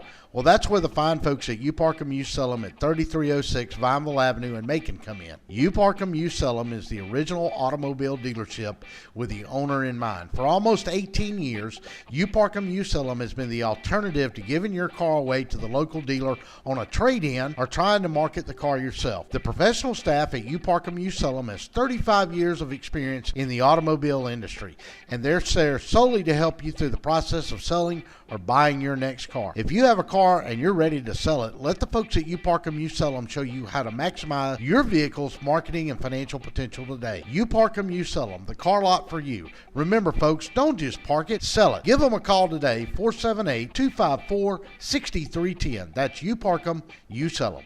Before you put your company logo or event name on the streets, say it with authority. Apparel Authority, Now at a new location off Eisenhower Parkway across from Lowe's. Shirts, hats, cups, pens, patches, we put your logo on almost anything. Our team provides quality craftsmanship and custom embroidery, and our screen printing will turn your design into wearable works of art. Call or stop by in person for a quote. Apparel Authority, now at a new location off Eisenhower Parkway across from Lowe's. This just in. A large storm in the Gulf has all but decimated the entire Gulf shrimping industry, with the exception of a lone shrimping boat manned by a legless veteran and a young gentleman that hasn't stopped waving at our cameras or telling us his mama's advice. Odd. In completely unrelated news, Kudzu Seafood Company, the authentic Gulf Coast seafood restaurant that brought the coast to Middle Georgia, has also cornered the shrimp market in Central Georgia. Barbecue shrimp and cheese grits, buffalo shrimp, firecracker shrimp tacos, shrimp po' boys, shrimp burgers, shrimp baskets, and Dr. Pepper, all on 3rd Street in downtown Macon. Stay tuned for more breaking news. I've always wanted this. You have too. It's waiting to be unleashed. It's in all of us. You just have to find it. Greatness. It's where your dreams and passions become a reality. Greatness is where your hard work and dedication pay off. Greatness. It's shaking hands with your future. Middle Georgia State University. Find your greatness. The Macon Touchdown Club continues its 72nd season on Monday, October the 2nd at the Methodist Children's Home located on Pierce Avenue right here in Macon. It's Georgia Tech night, and we welcome to town the head coach of the Yellow Jackets, Paul Johnson. Our program begins at 6:30 with dinner, and our presentation soon to follow. We'll shine a spotlight on our local high school of the week and honor our back, linemen, and special teams players as well. So join us Monday night, October the 2nd at the Macon Touchdown Club. For more information, log on to MaconTouchdownClub.com. Oh my, what a pizza pie! Take one bite and you'll say it too. In fact, take one bite of anything they cook at Stoner's Pizza Joint and they've got you. You'll immediately taste the difference because they make their dough daily, use only the finest cheese and top quality meats. Stoner's even cuts their vegetables fresh every day. Combine all that on the crisp crust taste of a stone oven, and in between bites you'll say, oh my, what a pizza pie! Stoner's Pizza Joint, Forsyth Road, Macon, and Houston Lake Road, Warner Robins. Planning on a holiday party with friends, family, or coworkers? Texas Border Grill's private banquet room offers seating from 5 to 55. Lunch to dinner 7 days a week. Featuring an amazing menu with aged beef, seafood, and so many other signature dishes. Texas Border Grill. Hey folks, Russell from Gridiron Game of the Week. When you get ready to buy a new car or a newer automobile, there's always the dilemma of what to do with your current car. Well, that's where You Park 'Em, You Sell 'Em at 3306 Vineville Avenue comes in. You Park 'Em, You Sell 'Em is the original automobile dealership with the owner in mind. For 18 years, You Park 'Em, You Sell 'Em has been the only alternative to giving your car to a local dealer on a trade-in or trying to market your car yourself. So when you get ready to sell your old car, give them a call today at 254-6310. That's You Park 'Em, You Sell 'Em, 3306 Vineville Avenue. It's football time in Middle Georgia, and that means it's time for the Macon Touchdown Club. Join us this year as we kick off our 72nd year at the Methodist Children's Home at 304 Pierce Avenue each and every Monday night. Come join us for a night filled of football fun and fellowship. We kick it off September the 11th. The Macon Touchdown Club, honoring student athletes since 1946. To find out more, log on to MaconTouchdownClub.com. Hey folks, it's Russell from Gridiron Game of the Week. You know, there comes a time when we all start to look for a brand new or even a newer automobile, and as a consumer, your choices have always been limited as to where to shop, and secondly, what to do with your current car. Take it to the local dealer and trade it in for wholesale, ride around town with that ugly for sale sign in the back window, or park it in your driveway and hope somebody stops by and they're really there to look at your car. Well, that's where the fine folks at You Park 'Em, You Sell 'Em at 3306 Vineville Avenue in Macon come in. You Park 'Em, You Sell 'Em is the original automobile dealership with the owner in mind. For almost 18 years, You Park 'Em, You Sell 'Em has been the alternative to giving your car away to the local dealer on a trade-in or trying to market the car yourself. The professional staff at You Park 'Em, You Sell 'Em has 35 years of experience in the automobile industry, and they're there solely to help you through the process of selling or buying your next car. If you have a car and you're ready to sell it, let the folks at You Park 'Em, You Sell 'Em show you how to maximize your vehicle's marketing and financial potential today. You Park 'Em, You Sell 'Em, the car lot for you. Remember, folks, don't just park it, sell it. Give them a call today, 478-254-6310. That's You Park 'Em, You Sell 'Em. Before you put your company logo or event name on the streets, say it with authority. Apparel Authority. Now at a new location off Eisenhower Parkway across from Lowe's. Shirts, hats, cups, pens, patches, we put your logo on almost anything. Our team provides quality craftsmanship and custom embroidery, and our screen printing will turn your design into wearable works of art. Call or stop by in person for a quote. Apparel Authority, now at a new location off Eisenhower Parkway across from Lowe's. This just in. A large storm in the Gulf has all but decimated the entire Gulf shrimping industry, with the exception of a lone shrimping boat manned by a legless veteran and a young gentleman that hasn't stopped waving at our cameras or telling us his mama's advice. Odd.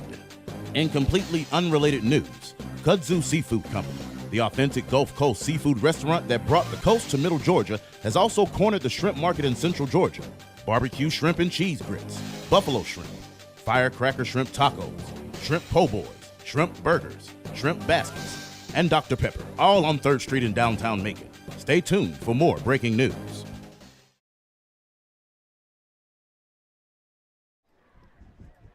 And we are underway on the second half, and it's a short kick, and FPD will take it all the way. That kick's going to go about the 38.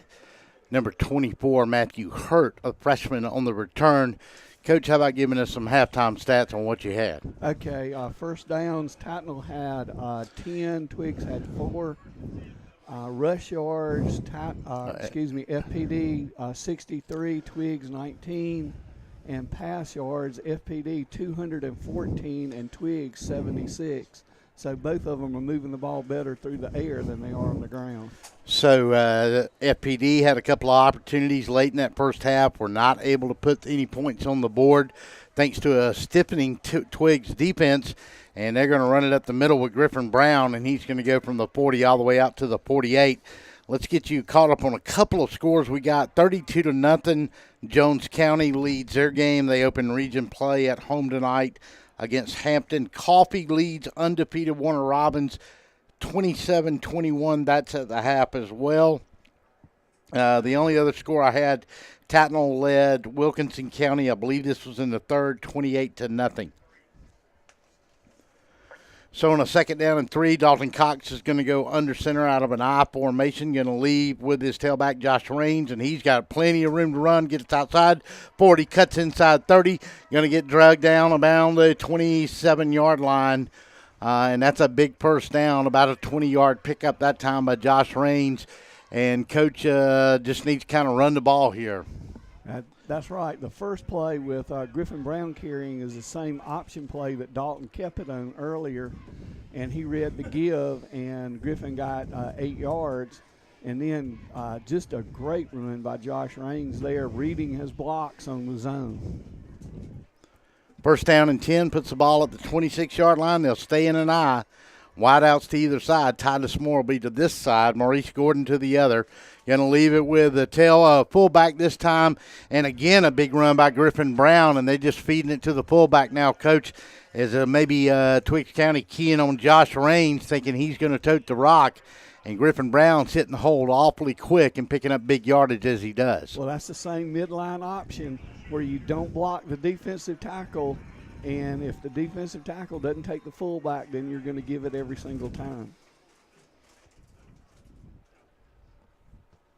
Stay in that I formation as they go back to the running formation here from the 13-yard line, and they'll hand it inside to Josh Raines, and he'll fight down to the 10, and he'll pick up 3 tough yards. And I think that may have been Robert Johnson only carrying. It was Robert. And a nice cut. He's just got to learn, when you're in the middle of the line, you can't hang in the air whenever you're jumping over somebody. And by the time he hit the ground, that linebacker had recovered and he got hit. But then Robert, to his credit, struggled for an extra yard. I'll give you an update on a big game we were keeping an eye on here in just a second. Dalton Cox under center. taking tall sweep. Go to Raines. Cuts into the 10. Cuts into the 7. And he is going to be stopped right there. A little bit of a big game we thought in this area tonight in the region over at Thompson Stadium. And it is halftime there, and Dodge County leads. Undefeated Dodge County leads once beaten Northeast 28-0 at the half. Into one, Waco was leading East Lawrence 21-0. And that's all we have for you at this time. Have not seen a Mary Person score. Have not seen a Tatnall West Lawrence. We need an update on that.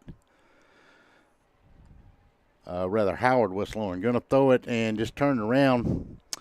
Just got his receiver turned around. Had 3 guys over there on Maurice Gordon, but actually he had some open space over there. If that ball's on the money, it could have been 6. I know. He really overthrew it. If you get Maurice out there, if you just throw it high and let Maurice go get it, I think he could probably outjump all those defenders. A little bit of surprise here with him going for the field goal. And that's exactly what they're going to do, and they're going to bring on Andre Parrish. And he's going to reach here for about a 24-yard field goal with a 21-0 lead with 9:02 on a 4th down and 5. Greg Moore decides he wants points on the board, and that is going to be blocked, and it's going to be scooped up by Twiggs County. And Dalton Cox is going to be the man that ran him down, and picking it up on the bounce that time for the Cobras was number 4, Carnez Bill. And Carnez has had an awfully good game on defense and offense here tonight for the Cobras. And we got a flag. And I'm surprised they didn't call Twiggs County offside. That's what I was thinking. And here, we'll look at it again here, Coach. And it did look like they jumped a little bit. And they clearly jumped. The 3 on the right side over there clearly jumped. And I'm not for sure why they don't get that flag there. That would have been a 5-yard penalty, and that may have been an automatic first down.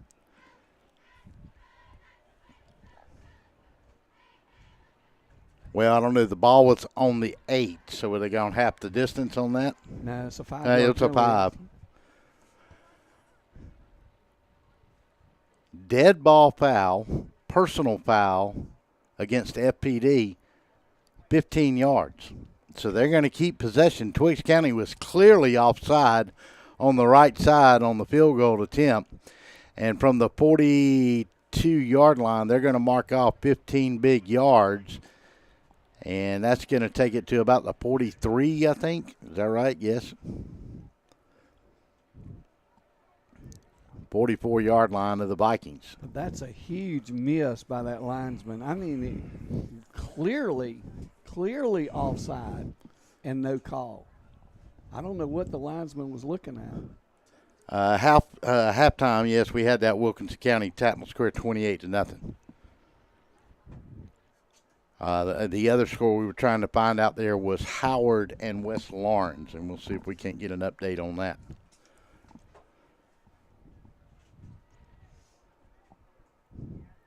So Bloodworth will come out in a shotgun. Single sackback will be Romella Sherman.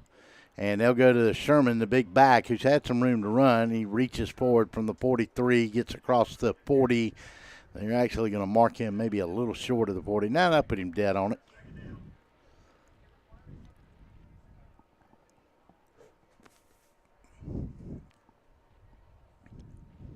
That play was good to them in the first half. They just didn't run it very often. Didn't stick with it, Coach. And it looks like FPD's made some adjustments to it.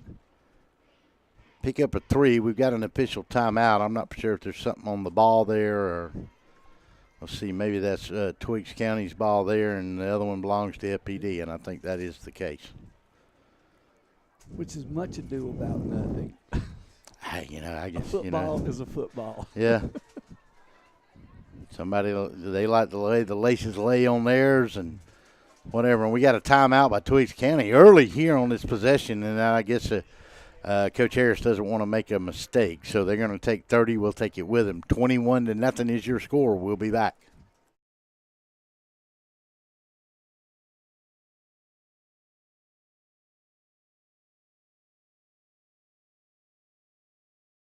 A pizza pie.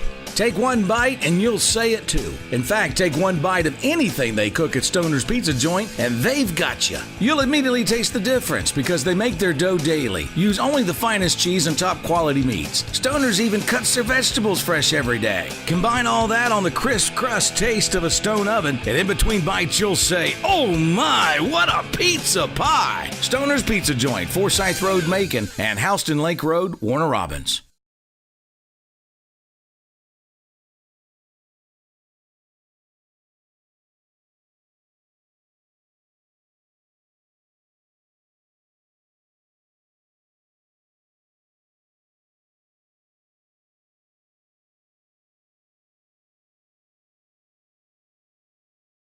Welcome back to George S. Johnson Stadium. Russell Deese, Rennie Atkinson here with you. Update, we had, Mary Persons was leading their game 21-7. Strafford up in their game 16-0, I believe is that score. 21-3 is that Mary Persons score over Spalding. Bloodworth going to take and going to heave it down the field, and it's going to get picked off by number 36 that time, and that's Josh Raines. And they're going to make a mistake, and now we're going to get a late flag, and that's going to be a personal foul, I guess. It's going to come against Twiggs County. I'm not for sure unless the whistle had blown. He just kept pushing on him, Coach. I think the Twiggs County guy probably got a little frustrated and whistle blown. Blocked or hit the FPD player way after the play was over. 7:56 with a flag coming, and this should be a personal foul, I believe. Dead ball foul probably against Twiggs, and that's going to move the ball. It looks like they marked it at the 35. Let's see if the 15-yarder goes against the Twiggs now. They'll mark it from the spot of the foul back on the 31. They're going to call it on FPD and Twiggs. It's one of those. Offsetting, which doesn't. Why call anything? Yeah, I agree. Either find the fault with one or don't throw the flag. At that point, you just have a talking to both of them, right? Hey, you two, come here. Yeah. And that's what you do. It's much more effective than the. Look at the replay. Oh, it was a late hit there. We'll see it again as Brandon Thompson works the production here. Yeah, and you can watch. You can do the same thing. We'd rather have you live, though. But if you have to go back and look at it, I mean, I understand. Those of you that are tech savvy, yeah, it's bad for me. My daughter's gone off to college, and when I'd get a Verizon update on the phone, I'd just hand it to her and say, "What's wrong?" "I don't know. Fix it." Fix it. What do you want it to do? Back like it was. And now it happens, and I'm in full panic mode. I'm handing it to the boxer as he's getting up trying to get a glass of water. Here, you fix it. Under center, Dalton Coxon and he's going to leave it with he's going to keep it himself on a little bootleg. And Dalton Cox had some pretty good rushing yardage here tonight. And I think he got a little leg into the thigh there, made a little bit of a Charlie horse, and you're going, Coach, that's what running backs are for now. Yeah, but that's that same midline option, and it's been really good. They picked something up on film, apparently, where that tackle does not close down, and they were getting pressure too on him, and that little quick hit out there when he pulls it out of the fullback's belly, that'll keep him honest. Yeah, it'll also draw them linebackers in for a throw. Throw it out here to Titus Moore on the outside, catches it on the 40, 30, 45, runs into, will he make the 39? I don't think so. He'll get to the 40, and that's going to pick up 5, and it'll be up a 3rd down and 5 now. I'm sorry, 2nd and 5. After the big run by Dalton Cox, that picked up a 1st down. A little bit different formation that time. They were in the gun with 2 backs. They don't do that very often. Gordon and Moore wide outs. Brown and Range go to Brown. That little fullback trap's been pretty good for him. If he'll keep going straight, he'll pick up the 1st down, and he does, and more. He'll pick up about 9 on the play, go to the 31-yard line, and that's good for a new set of downs for the Vikings. And they're getting a lot out of Griffin today. Griffin is just a sophomore. That's right. And he's running hard and picking up some big yards for him. Let's see. We have an update, and West Lawrence at the half leads Howard 23-12. So Barney Hester was going on the road with a 4-1 record. Starting his region play tonight down at West Lawrence. West Lawrence, of course, coming off the loss to Big 5A Warner Robins last week. And that game is in West Lawrence, and we'll keep an eye on that one. Mary Persons was up 21-6 on Spalding. We'll get you an update on Stratford and Mount DeSales shortly. Timeout by FPD. We'll take one with them. 6:45 to go in the third. It's the Stoners Feature Gridiron Game of the Week on DSPN Sports. We'll be right back.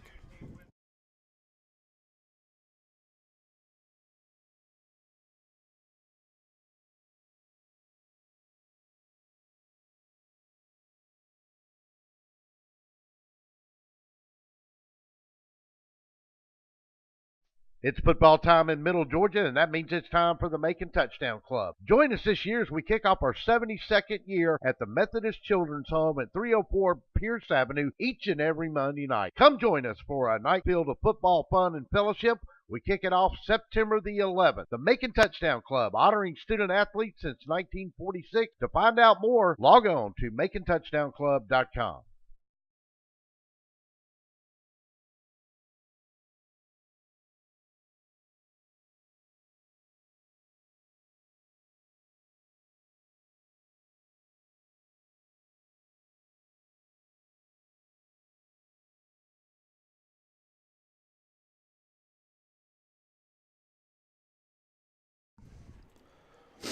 Welcome back to George S. Johnson Stadium. First down and 10 for the Vikings along the 30-yard line of the Cobras. 6:45 to go here in the third period of play. They hold a 21-0 lead. Dalton Cox out of a gun. Gonna look. Oh, right through the hands, and he went to Harry Alls, and he should have caught it, Coach. He should have, and that's that. They're getting in that bunch with 3 receivers, and Twiggs County still does not put out but 2 defenders on them. I don't know why they don't just throw a quick pass and you got a good one-on-one guy with 2 blockers on 2 defenders. But that's just me. This time they'll go Maurice Gordon to that far side. They'll bring Brown back in at full. They'll go out of the eye.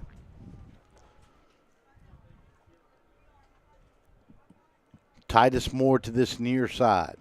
Take, and they're going to leave it. No, Dalton Cox is going to take it, and he's got room to run. He's got a first down. He's got more than a first down. He drives on into the 10 and falls on into the 9-yard line, and it's going to be first and goal for the Vikings right there. And they seem to have figured something out with this little trap play or belly play to Griffin Brown and Dalton Cox faking it and just following him right up the gut. Yeah, a little midline option. Dalton's reading it well. It's a good read, right. And then he's running as well as I've ever seen him run. And we have a timeout. We have a Twiggs County player down on the field, and I'm not for sure who that is that's on the field there. And we'll try to get his number in just a second. We'll take a 30-second timeout. We'll come by and take a look at that.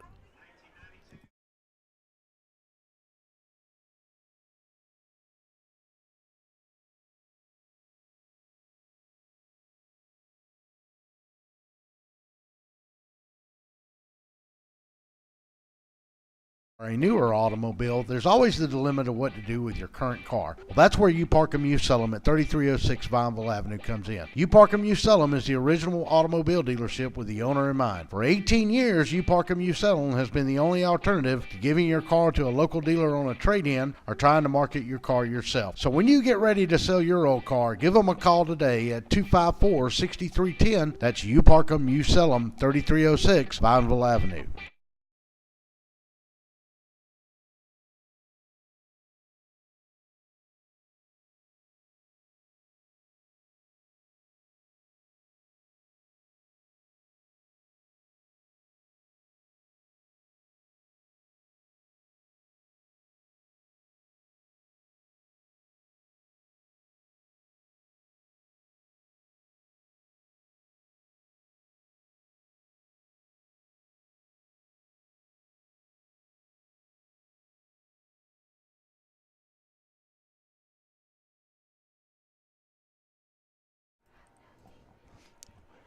Welcome back. FPD faces a first down, and the ball is going to be located on the 9-yard line, and 6:24 to go, and the Vikings have first and goal right there. Twiggs player is up and off the field. And he's going to give it to Robert Johnson. Robert Johnson's going to step in, and he's going to have a touchdown from 9 yards out, and the Vikings go to a 27-0 lead. Well, they finished off that drive. They've had a couple drives that they left points out there on the field where they didn't finish the drive, but that was a nice run by Robert to get in the end zone and put the exclamation point on that drive. Yeah, and I think if you notice how the Coach Moore's come out this second half, I think he wanted to get physical with the game. Obviously, one of the small extra point is up, and the extra point is good, 28-0. We'll come back and catch that thought after this timeout.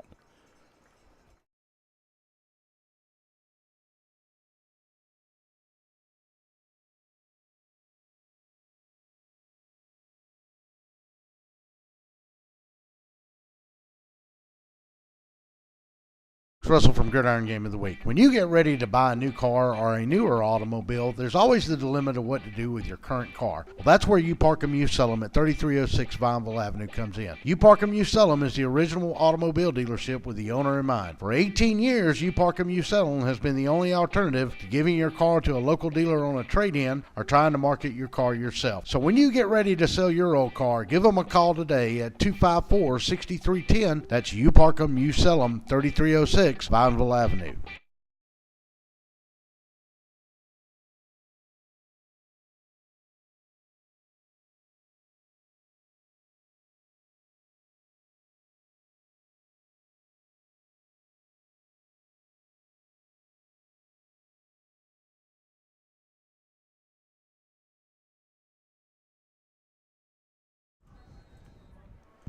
Welcome back to FPD. Russell Deese, Rennie Atkinson.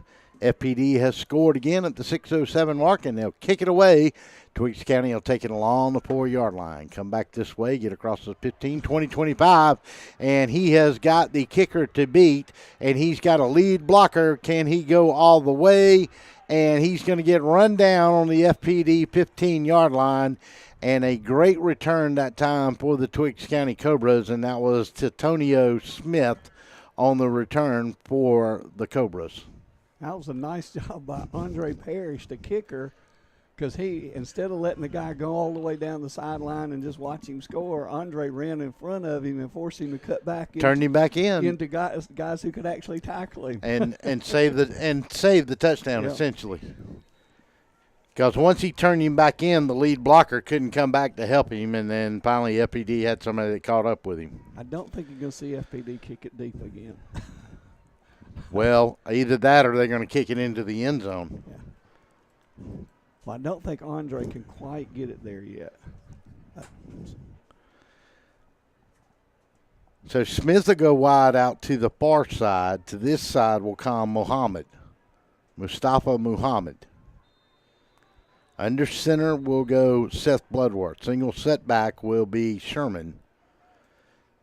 And it's a delay of game call. That's exactly what it looks like here. Now back them up.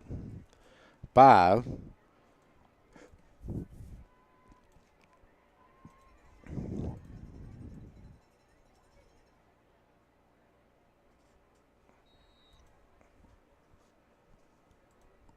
Coach Harris was out on the field talking to his guys. Official chased him back to the sideline. Warner Robbins has scored a 31-yard touchdown pass from Fromm. Give you an update on that. This time they go to the tailback and not much room for him. And that was number 21, Devontae Glover, on the carry. As I said, Warner Robbins has now closed that game to a 28-27 score. Tatnall leads Wilkinson County 35-0. And we'll see if we got anything else here in just a second. Second down and 15 now for the Cobras. We have an update. Jones County leads Hampton 39-0, and it looks like Coach Justin Rogers and the Greyhounds are going to roll on to 6-0 here pretty quick. Devontae Glover comes split to this side. And we got another dead ball foul, delay a game. And we do. That's 2 in a row, 10 yards back. Warner Robins now leads Coffee County 35-27. So that game, Coffee County's led it most of the night, and now back-to-back touchdowns by Warner Robins, and they have taken the lead. That'd be a big win for Warner Robins if they could beat Coffee. That would put them at 6-0 then, I think, yes. 35-27. And Taken going to throw it out in the flat after 2 back-to-back delay of game penalties, and he hits the man out there, and I believe that was Muhammad that he hit, number 6, and it was. Again, FPD's giving them that little 8 to 10 yard throw in the flat, and you only have to hit a couple of those, and you got a first down, even whenever you're 20 yards away. Mustafa Muhammad to that far side. Devontae Glover to this side. In a shotgun. Bloodworth going to look. Now he's going to tuck it and run. He's got 5 yards. He may have 6 yards. Let's see where they mark him out. No, he's only going to pick up about 5 yards on the play, 4 yards. And it's going to bring up a 4th down, and about 6 here to go. So a big 4th down play coming. And, of course, if you're Twiggs County, you have no choice trailing in this game 28-0. He wanted to make that same little throw, but Maurice Gordon was baiting him and sitting on the hip of the receiver, and he was smart enough to see that and run the ball. Dodge County now leads Northeast 36-7. So Ashley Hardin started out the season 3-0 in danger of dropping his second one. Quarterback's going to look, and he's not going to have a lot of time, but he's going to get away, and he's going to pick up a couple on a 4th down play, but it's not going to be enough as he falls into the 10-yard line, and the Vikings have held and will take over on a downs. Big stop by the Viking defense and that really makes Andre Parrish's little play big because he didn't let the guy go all the way down the sideline and forced him to cut back, save the touchdown, and then the defense holds. So the Vikings will take over. Now, they'll be deep in their territory along the 10-yard line, but they would certainly like to make one more drive here in this third period with 4:24 left to go. 31-35 nothing lead heading into the fourth would kind of pretty much put things into perspective for the Vikings and the Cobras. It's going to be interesting to see if Twiggs made any kind of adjustment on that midline option to keep them Dalton from just marching them down the field with the midline. So Cox this time will go under center. They'll stay in an eye. And let's see, we have a I'm not for sure what happened here now. You got stoppage of play. Dead ball foul. Ball start motion. Maybe somebody just kind of leaned forward with the might have been the guy in the slot or something. Just kind of leaned, lost his foot, and took a step forward. I guess, because I sure didn't see it. I didn't either. And our producer extraordinaire is playing with the replay machine. What is up? Dalton Cox this time will take. Going to throw out of his own end zone, fired it over the middle, and, man, he had a guy there. He was trying to go for Blaine Kaiser, and he just dropped it. And Blaine's not going to feel too good. He's lost 2 in a row, dropped 2 tonight. Lee County leads Hoco 24-0, so the Bears struggling without Jake Fromm this season. Yeah, they lost a lot of players. They did, not just him. Not just him, and his brothers transferred, so they're gone and left the cover kind of bare. Take and going to give it to the tailback, and he's going to take it and get up to about the 5-yard line. And not going to get a whole lot of room there, and big 3rd down play now coming for the Vikings. Nice call on the play action pass on the previous down, and he suckered the linebackers in, and Blaine was wide open. He just couldn't corral the pass. He's got to make that catch. Interesting to see if Twiggs really comes after Dalton Cox. They like the blitz. And a good place to do it here from the 5-yard line on 3rd down. Let's see what they actually do. Go play action. Going to throw it out here, and it's almost intercepted. And Dalton Cox got popped pretty good that time. And let's see. They're calling for a trainer out here. And his offensive linemen are calling for a little help. I think he's got a cramp. Yeah, that's what it kind of looks like. Looks like they're stretching it out now.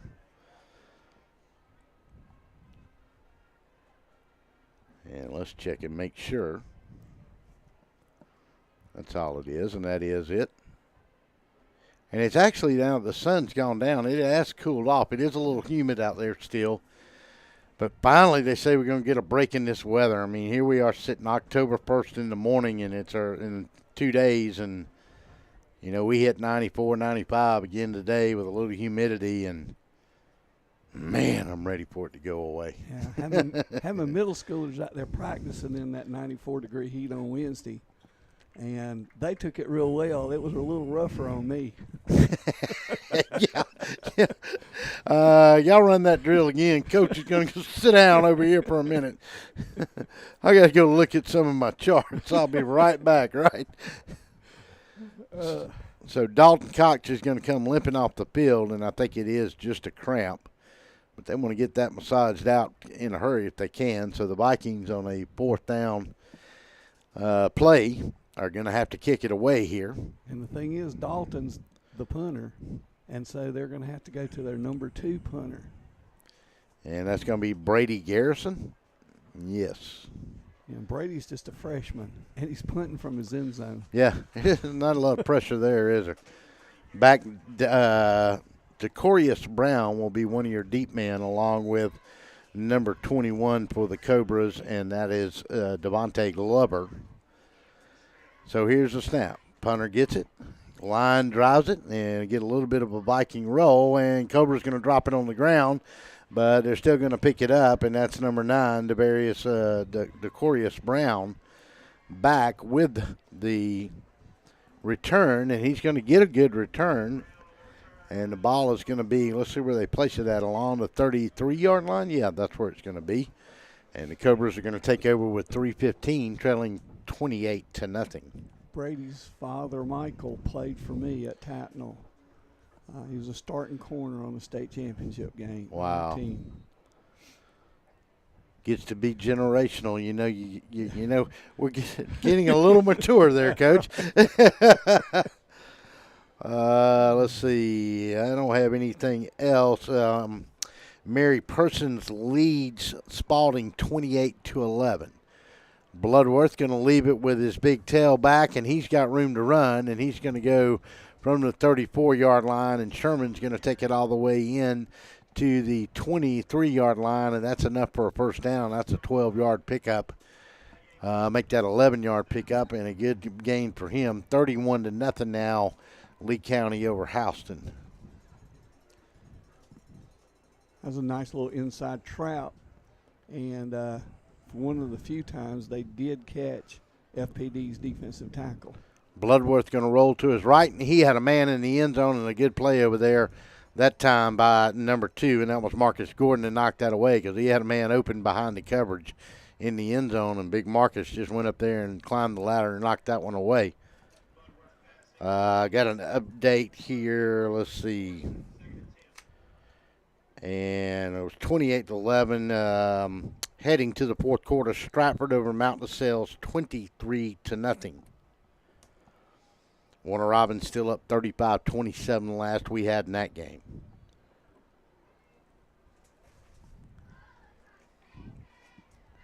Quainton will go to the far side. To this near side will come Muhammad. Bloodworth going to look. Got a man going to throw another interception. He just laid it up there too long. FPD may take a long one back for a touchdown here, and they will. That ball is going to be intercepted, and that's Robert Johnson, I believe, on the return, is it? No, that is Harrison Alls. Harry Alds. And he's going to intercept it on about the 6-yard line, and we're going to give him about 94 yards if we can go back and look and see. Well, I don't think we can, but I think he probably caught it around the 6, it looked like to me, maybe inside the 3. And that might have been about 97 yards for a touchdown, Coach. And a beautiful break on the football, and you were right on your call. The quarterback, that was not a good throw by Bloodworth. The ball just hung in the air. Yeah, there's nothing wrong with throwing to that corner. You just got to get it quicker, and as we said earlier, either your guy catches it or nobody does. So the extra point will come, and they jumped offside that time, and that looked very similar to the last time they jumped. Yeah.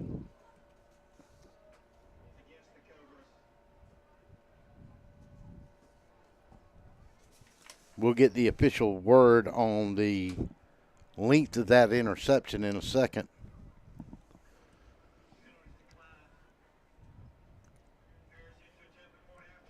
Prepares to attempt the point after here from the 10.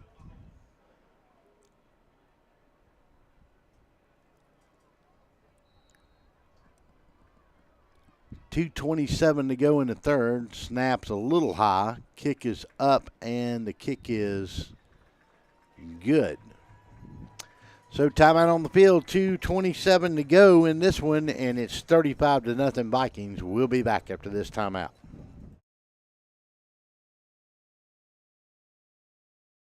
Or event name on the streets? Say it with authority. Apparel Authority. Now at a new location off Eisenhower Parkway across from Lowe's. Shirts, hats, cups, pens, patches, we put your logo on almost anything. Our team provides quality craftsmanship and custom embroidery, and our screen printing will turn your design into wearable works of art. Call or stop by in person for a quote. Apparel Authority, now at a new location off Eisenhower Parkway across from Lowe's.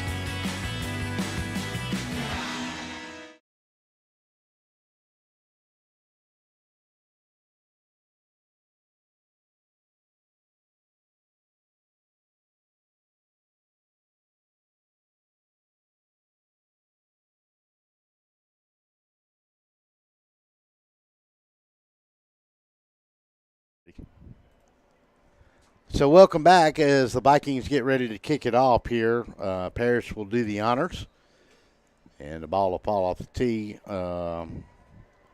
Be interested to see if he's going to kick it deep or if there's going to be a plan B.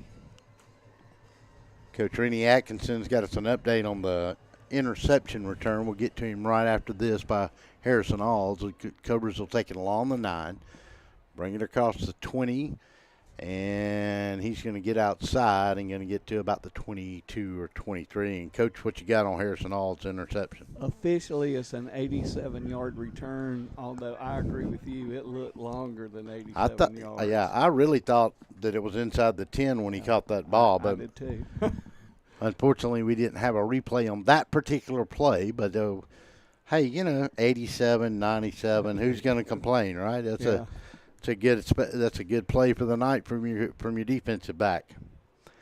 So the Cobras will take it, and they will have it first down at the 24-yard line, it looks like. 23, 24. It looks like Greg Moore is substituting a little on defense. I see Rob Cunningham in there and Blake Jones and some more of the younger guys. Take, and the quarterback's going to keep it on a little option play, and they've got a new quarterback in this time, and it's James Sanders now at quarterback. He played a little bit in the second period. He's going to pick up about 7 yards on the play. We'll call it 2nd down and 3. So some young guys in now on both sides. And this is the time to do it. The game's out of hand, and these guys practice hard too. That's right. So you got a chance to get them in the game and get them some game experience. Quentin will go out to that far side. Sanders will stay at quarterback. Take, and he's going to run the option. He's going to have a first down as he falls forward to the 36-yard line and picks up about 6 on the play on the 2nd down and 3 play. and that'll move the sticks for the Cobras. Sanders looks like he's a lot faster than Bloodworth, who was the starting quarterback. A little quicker to the outside. Warner Robins moves ahead further in their game. They now lead at 42-27. Tatnall up in their game 42-14 with 6:28 left in that game on the road at Wilkinson County to remain undefeated on the year. Whistle blows here, and we may have a false start, and that's exactly what we do, and that'll back them up 5 from the 37-yard line, and that'll be a first down and 15.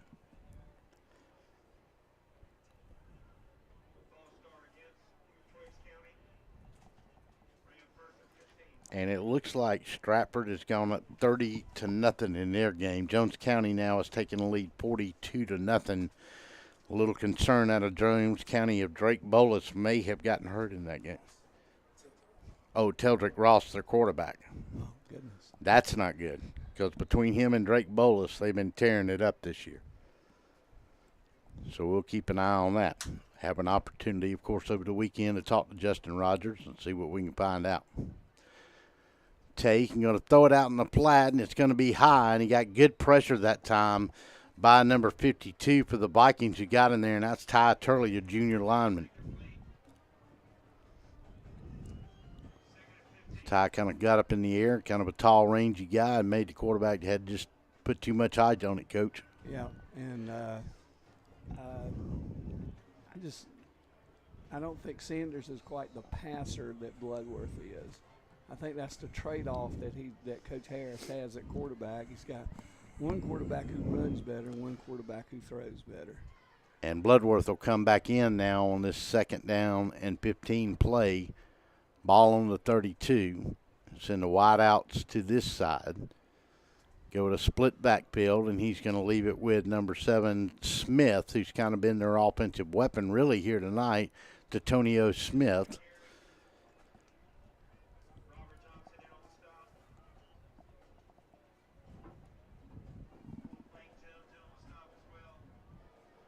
And we have a replay of that interception. And it's about 90 yards. It's about 90 yards. Came down on about the 10, between the 10 and 11-yard line. Give the boy 4 yards. I know. He deserves it on that play. Brandon Thompson from BT Media Productions, btmediapro.com. Right Johnny on the spot with that replay. And that's going to be the end of the 3rd period. It's going to bring up a 4th and 7 when we come back. And we'll take a timeout right here. 35-0, Vikings lead it. We go to the 4th.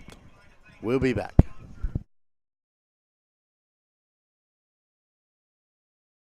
From Gridiron Game of the Week. You know, there comes a time when we all start to look for a brand new or even a newer automobile, and as a consumer, your choices have always been limited as to where to shop, and secondly, what to do with your current car. Take it to the local dealer and trade it in for wholesale, ride around town with that ugly for sale sign in the back window, or park it in your driveway and hope somebody stops by and they're really there to look at your car. Well, that's where the fine folks at You Park 'Em, You Sell 'Em at 3306 Vineville Avenue in Macon come in. You Park 'Em, You Sell 'Em is the original automobile dealership with the owner in mind. For almost 18 years, You Park 'Em, You Sell 'Em has been the alternative to giving your car away to the local dealer on a trade-in or trying to market the car yourself. The professional staff at You Park 'Em, You Sell 'Em has 35 years of experience in the automobile industry, and they're of selling or buying your next car. If you have a car and you're ready to sell it, let the folks at You Park 'Em, You Sell 'Em show you how to maximize your vehicle's marketing and financial potential today. You Park 'Em, You Sell 'Em, the car lot for you.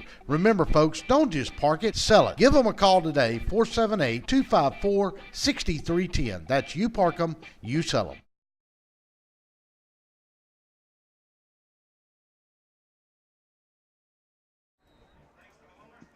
Welcome back to George S. Johnson Stadium. Russell Deese, Rennie Atkinson. It's the Stoner's Pizza Gridiron Game of the Week. We go to the 4th period of play with a 35-0 lead for FPD, and we immediately come back and we get a timeout, and I guess the timeout was Was it FPD's timeout? FPD's timeout. FPD had their punt return unit on the field, and Twiggs County came out with their offense, and FPD couldn't get their defense out there and set, so Greg Moore called timeout. Well, we'll keep it right here, and let's try to run down. Let me see if I can run down some scores here real quickly for you. What was that Jones County score last? 42-0 Jones County. Warner Robins is up over Coffee, 49-27. That's a big win for Warner Robins there tonight. Let's see what else we have. 34-11 Mary Person scores. Yeah, Robins up 42-27. That's all I've got right now for you. Tatnall was up big in their game. And start of the fourth, they were leading 42-6 in that game. I'm still waiting on a final on Stratford, Howard, and we're going to get a quick kick from from Twiggs County here. And the ball is going to go out, and I think it's going to hit around the 37-yard line. Let's see. Yep, right along the 37 on a quick kick by the Cobras, and that's where the Vikings are going to take over with 11:43. And let's see if we can go back to some scores here real quick. See if I've got anything else I can give you. 49-27 now. Warner Robins leads Coffee, and that's 2 minutes and 40 seconds to go in the third. 34-11 FPD. 30-0 Stratford over Mount LaSalle's.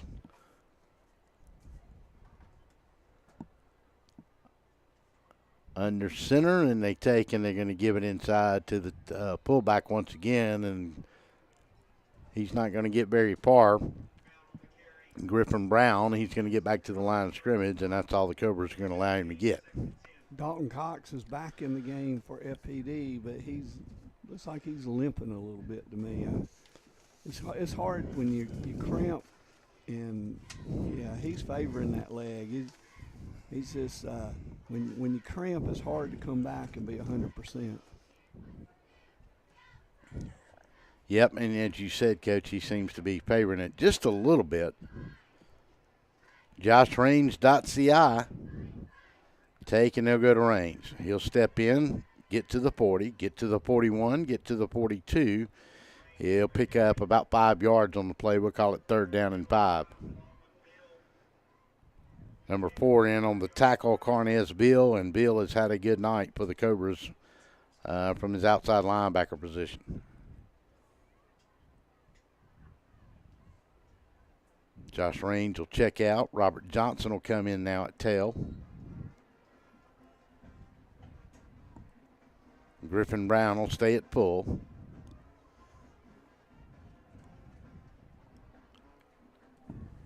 Dalton Cox will stay under center like he has most of this second half. Drop straight back, and he's got a man right there, and he lays it into him. And a beautiful catch by Dylan Rosado, a senior for the Vikings. Boy, Dylan broke open, and Dalton just threw it he threw a rope, and great job of stretching out and catching the football. That was great concentration on his part. So Rosado will stay in the game, and right out to the other side will go Rob Cunningham. Dylan Cox checks out. He was a slot on that last play. Toss, sweep, goes to Robert Johnson. We've got a new quarterback in the game, and Johnson gets outside, and he's going to get tackled really high up around that time. He'll go to the 42-yard, and number 13, Noah Takak is that pronounced correct, Coach? Takis. Takis. It took me a while, too. Takis, T-A-K-A-C. I know, but it's Takis. It is Takis. And because I coached his little brother last year on the middle school team. Well, far be it from me to try to phonetically pronounce that one correctly. Rosado will go to the other side. New quarterback, Takis, takes, and he's going to give to Robert Johnson, and he's going to try to drive for a first down But Twiggs is not going to let him.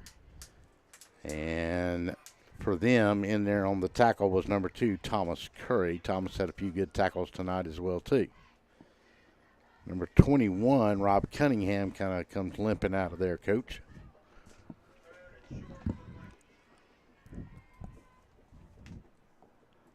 Eight minutes to go. 3rd down and 1. We'll call it a long one. Tackus under center. Going to stand up. Did he change his play? My God, a freshman. Taking, he's going to give to Robert Johnson, and he's going to step inside, and he's going to get a first down. He's going to pick up 5 on the play. He needed 1. That'll keep the chains a-rolling and the clock, too, Coach. Yeah, he probably changed the side of the play as opposed to changing the whole. They'll come up, they'll have a play call to one side, and then if the defense is set better the other side, then they'll swap sides with the call. And that's probably what Noah did on that play. It's really helpful when you got a quarterback who can do that. Take and throw it out into the flat, and he's got a receiver out there again, and that's Dylan Rosado. So Rosado's come in and had a couple of good catches already. Dylan actually played a lot of snaps last year, so he's not. I mean, there's not a big drop off whenever he's in there at wide receiver. Although that first catch he made, I haven't ever seen him catch one like that. That was a great catch. Yeah, and once again, Coach, you look at this kid. These kids out here catching the ball tonight, they're catching it with their hands away from their bodies. I don't know what the holdup is. Something on the far sideline. I don't know if it was a problem with the change or something. 6 minutes and 18 seconds, and the clock runs. Take and going to leave it with the fullback, and he's not going to get real far. Number 33 in there on the tackle was Jadeldrick Stevens. Jadeldrick, we've called his name a couple of times tonight, and I believe that was that 24 that time, Matthew Hurt? No, yes, that was it? Or I was think it was. Well, no, it would have been Griffin Brown. He's coming off the field now. Oh, So okay. it's, Yeah, Matthews at tailback. yep, Matthew.ci. Takas going to toss, sweep it to him, trying to get on the corner. He does get on the corner. Can he get a first down? He's got a first down and more, and runs over a man inside the 15-yard line. And we got a flag, and you know what that's going to be. Yeah, Holding on the corner. That's right. But Matthew Hurd is going to be a really good tailback in the future. He's another one that loves that weight room. And actually, he lost weight. He was carrying some baby fat, and he worked so hard this summer because when I would be out here working with our middle school team, he had a workout of his own, and he would be out here doing his workout, and he would go. We would leave the weight room, and he would go in. He's worked really hard, and he's got a great future. Well, if you can lose that baby fat and turn it into muscle mass, Yeah. and that happens. They're at that kind of strange age, you know, that they're trying to get it. Well, there was also an unsportsmanlike call on FPD, so we got a huge Wow. penalty here. You got to hold, so that's a 25-yard penalty. Plus the yardage that you had gained that you no longer have. And stopping the clock with 5:29, 35-0. 3rd down and forever. What you play here, Coach? Dive. Fullback dive. That's right. And then punt. That's right. Get real fancy here, and you could run that crossbuck. And FPD's going to call timeout again. 30 seconds. We're going to take it with him. We'll be back.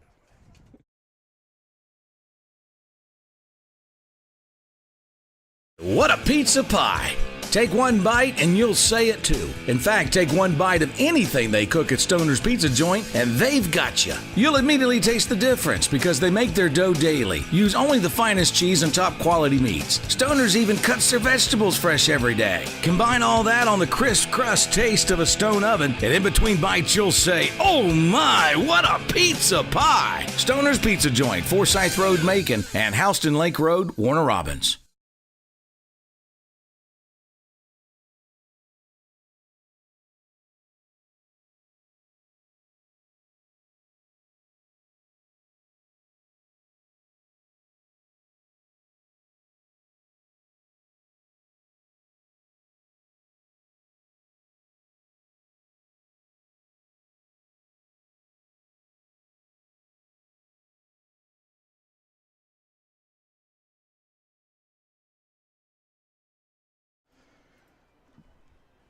Well, after a state of confusion with a bunch of young freshmen on the field, looks like Coach Moore has had his huddle and is ready to get them back out there to run the play.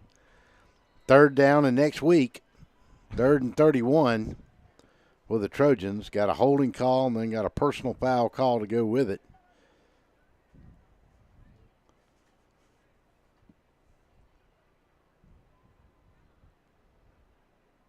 Out of a shotgun, gonna run the screen, and they got it underneath. Go nowhere. Twiggs County reads that one perfect, and he's gonna lose 4 yards back to the 44-yard line. And the Trojans now are gonna kick it away, and Tausick was unable to run that one, so Brady Garrison is gonna come on for the punt. Yeah, he is, and they're gonna put Dalton Cox back out there. I'm assuming his night is done, and a good night it's been. Those young linemen got to figure out that when you run out there on the screen, you're supposed to block. Yeah, that's right. Yeah, that you didn't release for no reason. Kick, going to spiral and going to get a little bit of an FPD roll, and it's going to go to the 25, and that's where they will down it. And Tausick was the one that downed it, I believe. No, that was Barrett Barkley that downed it. And so the Cobras, with 3 minutes and 59 seconds, will get an opportunity to see if they can put some points on the board. Hey, you know, Coach, from a point of pride now, your defense wants to hold this shutout. That's right. That's right. And nobody wants that shutout more than Ken Garvin, the defensive coordinator. That's right. And at the same time, you're trying to play some of the younger guys. I've been in that situation, and you really don't want to give up any points, but you really got to play those young guys, and it kind of tears at you a little bit. Hoko has been beaten 34-0. Bleckley has beaten Dublin 19-6. Warner Robins leads Coffee now 49-34.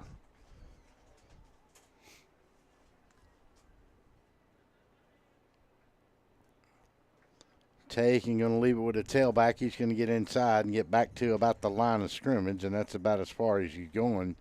Tatnall goes to 5-0 on the season. They beat Wilkinson County 42-14. And Mary Persons leads 34-11 with 8:06 to go in that game. 30-0 was the last that we had on Stratford and Mount DeSales. And what was the last one we had on Jones County? 48-7, and that is not a final, but it's in the fourth. So Justin Rogers stays undefeated.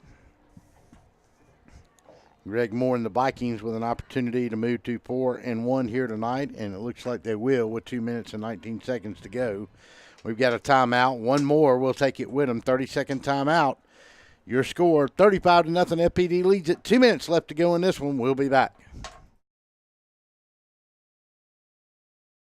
Club continues its 72nd season on Monday, October the 2nd at the Methodist Children's Home located on Pierce Avenue right here in Macon. It's Georgia Tech night, and we welcome to town the head coach of the Yellow Jackets, Paul Johnson. Our program begins at 6:30 with dinner, and our presentation soon to follow. We'll shine a spotlight on our local high school of the week and honor our back linemen and special teams players as well. So join us Monday night, October the 2nd at the Macon Touchdown Club. For more information, log on to MaconTouchdownClub.com.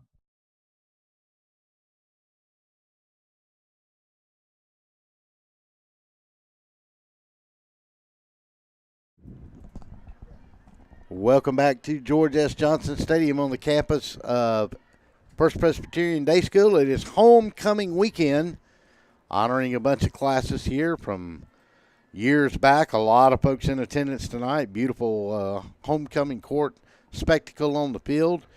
And this is, quarterback is going to take, and he's going to hop it out there for about the third time he's thrown that same pass tonight, Coach, where I don't understand what he's doing. It's almost like the ball's slipping out of his hand. I think he's getting in too much of a hurry. You got to take your time. And like we said several times tonight, you got to be fundamental with your throw. You got to throw it correctly. And I don't think he is. I don't think his feet are right. I think he's getting in too much of a hurry. Of course, that might be from experience, maybe from the past games where he's just gotten rocked.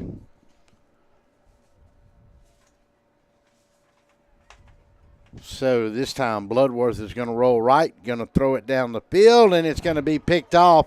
And the Vikings are going to have their third interception of the night.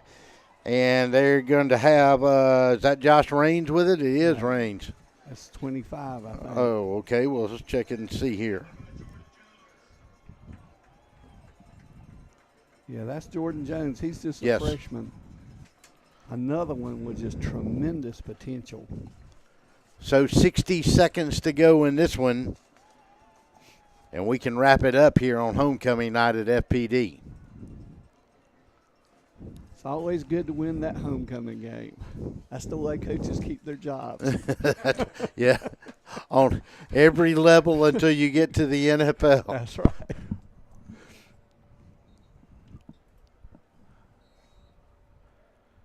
Seems to me I remember, wasn't that Florida homecoming when Georgia Southern beat them? Yeah. Oh, Muschamp never recovered from that one.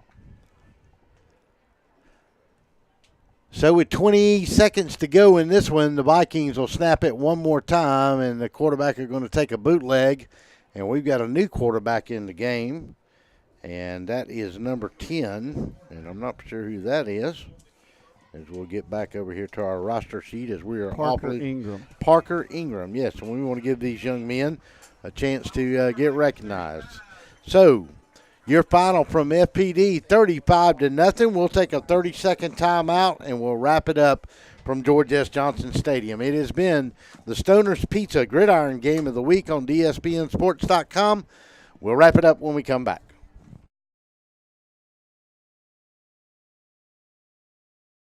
Oh my, what a pizza pie! Take one bite and you'll say it too. In fact, take one bite of anything they cook at Stoner's Pizza Joint and they've got you. You'll immediately taste the difference because they make their dough daily. Use only the finest cheese and top quality meats. Stoner's even cuts their vegetables fresh every day. Combine all that on the crisp crust taste of a stone oven, and in between bites you'll say, oh my, what a pizza pie! Stoner's Pizza Joint, Forsyth Road, Macon, and Houston Lake Road, Warner Robins.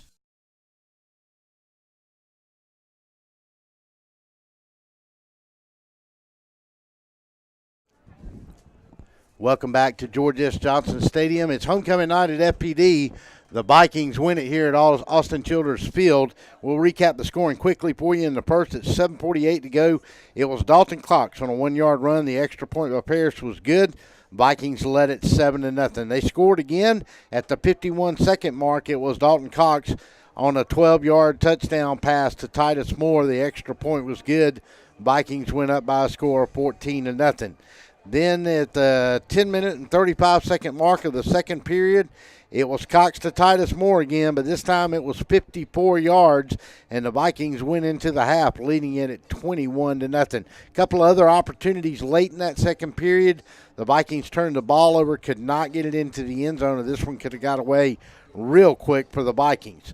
In the third period, the Vikings got on the board again. It was a 9-yard run by Robert Johnson. Extra point by Parrish was good. It was 28-0. And then Harrison Alls finished it off with 2 minutes and 27 seconds to go in the third period on a 91 interception return for a touchdown. Parrish was true on the night, and the Vikings win it 35-0. So FPD moves to 4-1 on the season. Let's bring back quickly Rennie Atkinson here for some final thoughts on your game here, Coach. Well, the big stat is they're 1-0 in the sub-region. This Correct. is going to be a tough sub-region, and every sub-region win is going to be important. Good night for the Vikings. Good night for the Viking defense. Yes. And the big shutout. That's key for them and gives them a little confidence going into next week. All right, next week we'll let you know where we'll be next Friday night. Another great night here at George S. Johnson Stadium on homecoming night for the Vikings. They win it 35-0. Want to remind you, Monday night at the Macon Touchdown Club, it's Georgia Tech night as Paul Johnson will come in and visit with us. Meeting starts at 6:30 at the Macon Touchdown Club on Pierce Avenue. And we'll welcome in Georgia Tech head coach Paul Johnson. Want to remind you that Thursday night we'll be live at Stoner's Pizza from 6:30 to 8 for Gridiron Gab, and we'll see you next Friday night. We'll see you Thursday night for sure from Stoner's Pizza. Your final once again, 35-0. That's going to do it. Our time is up. We thank you for yours.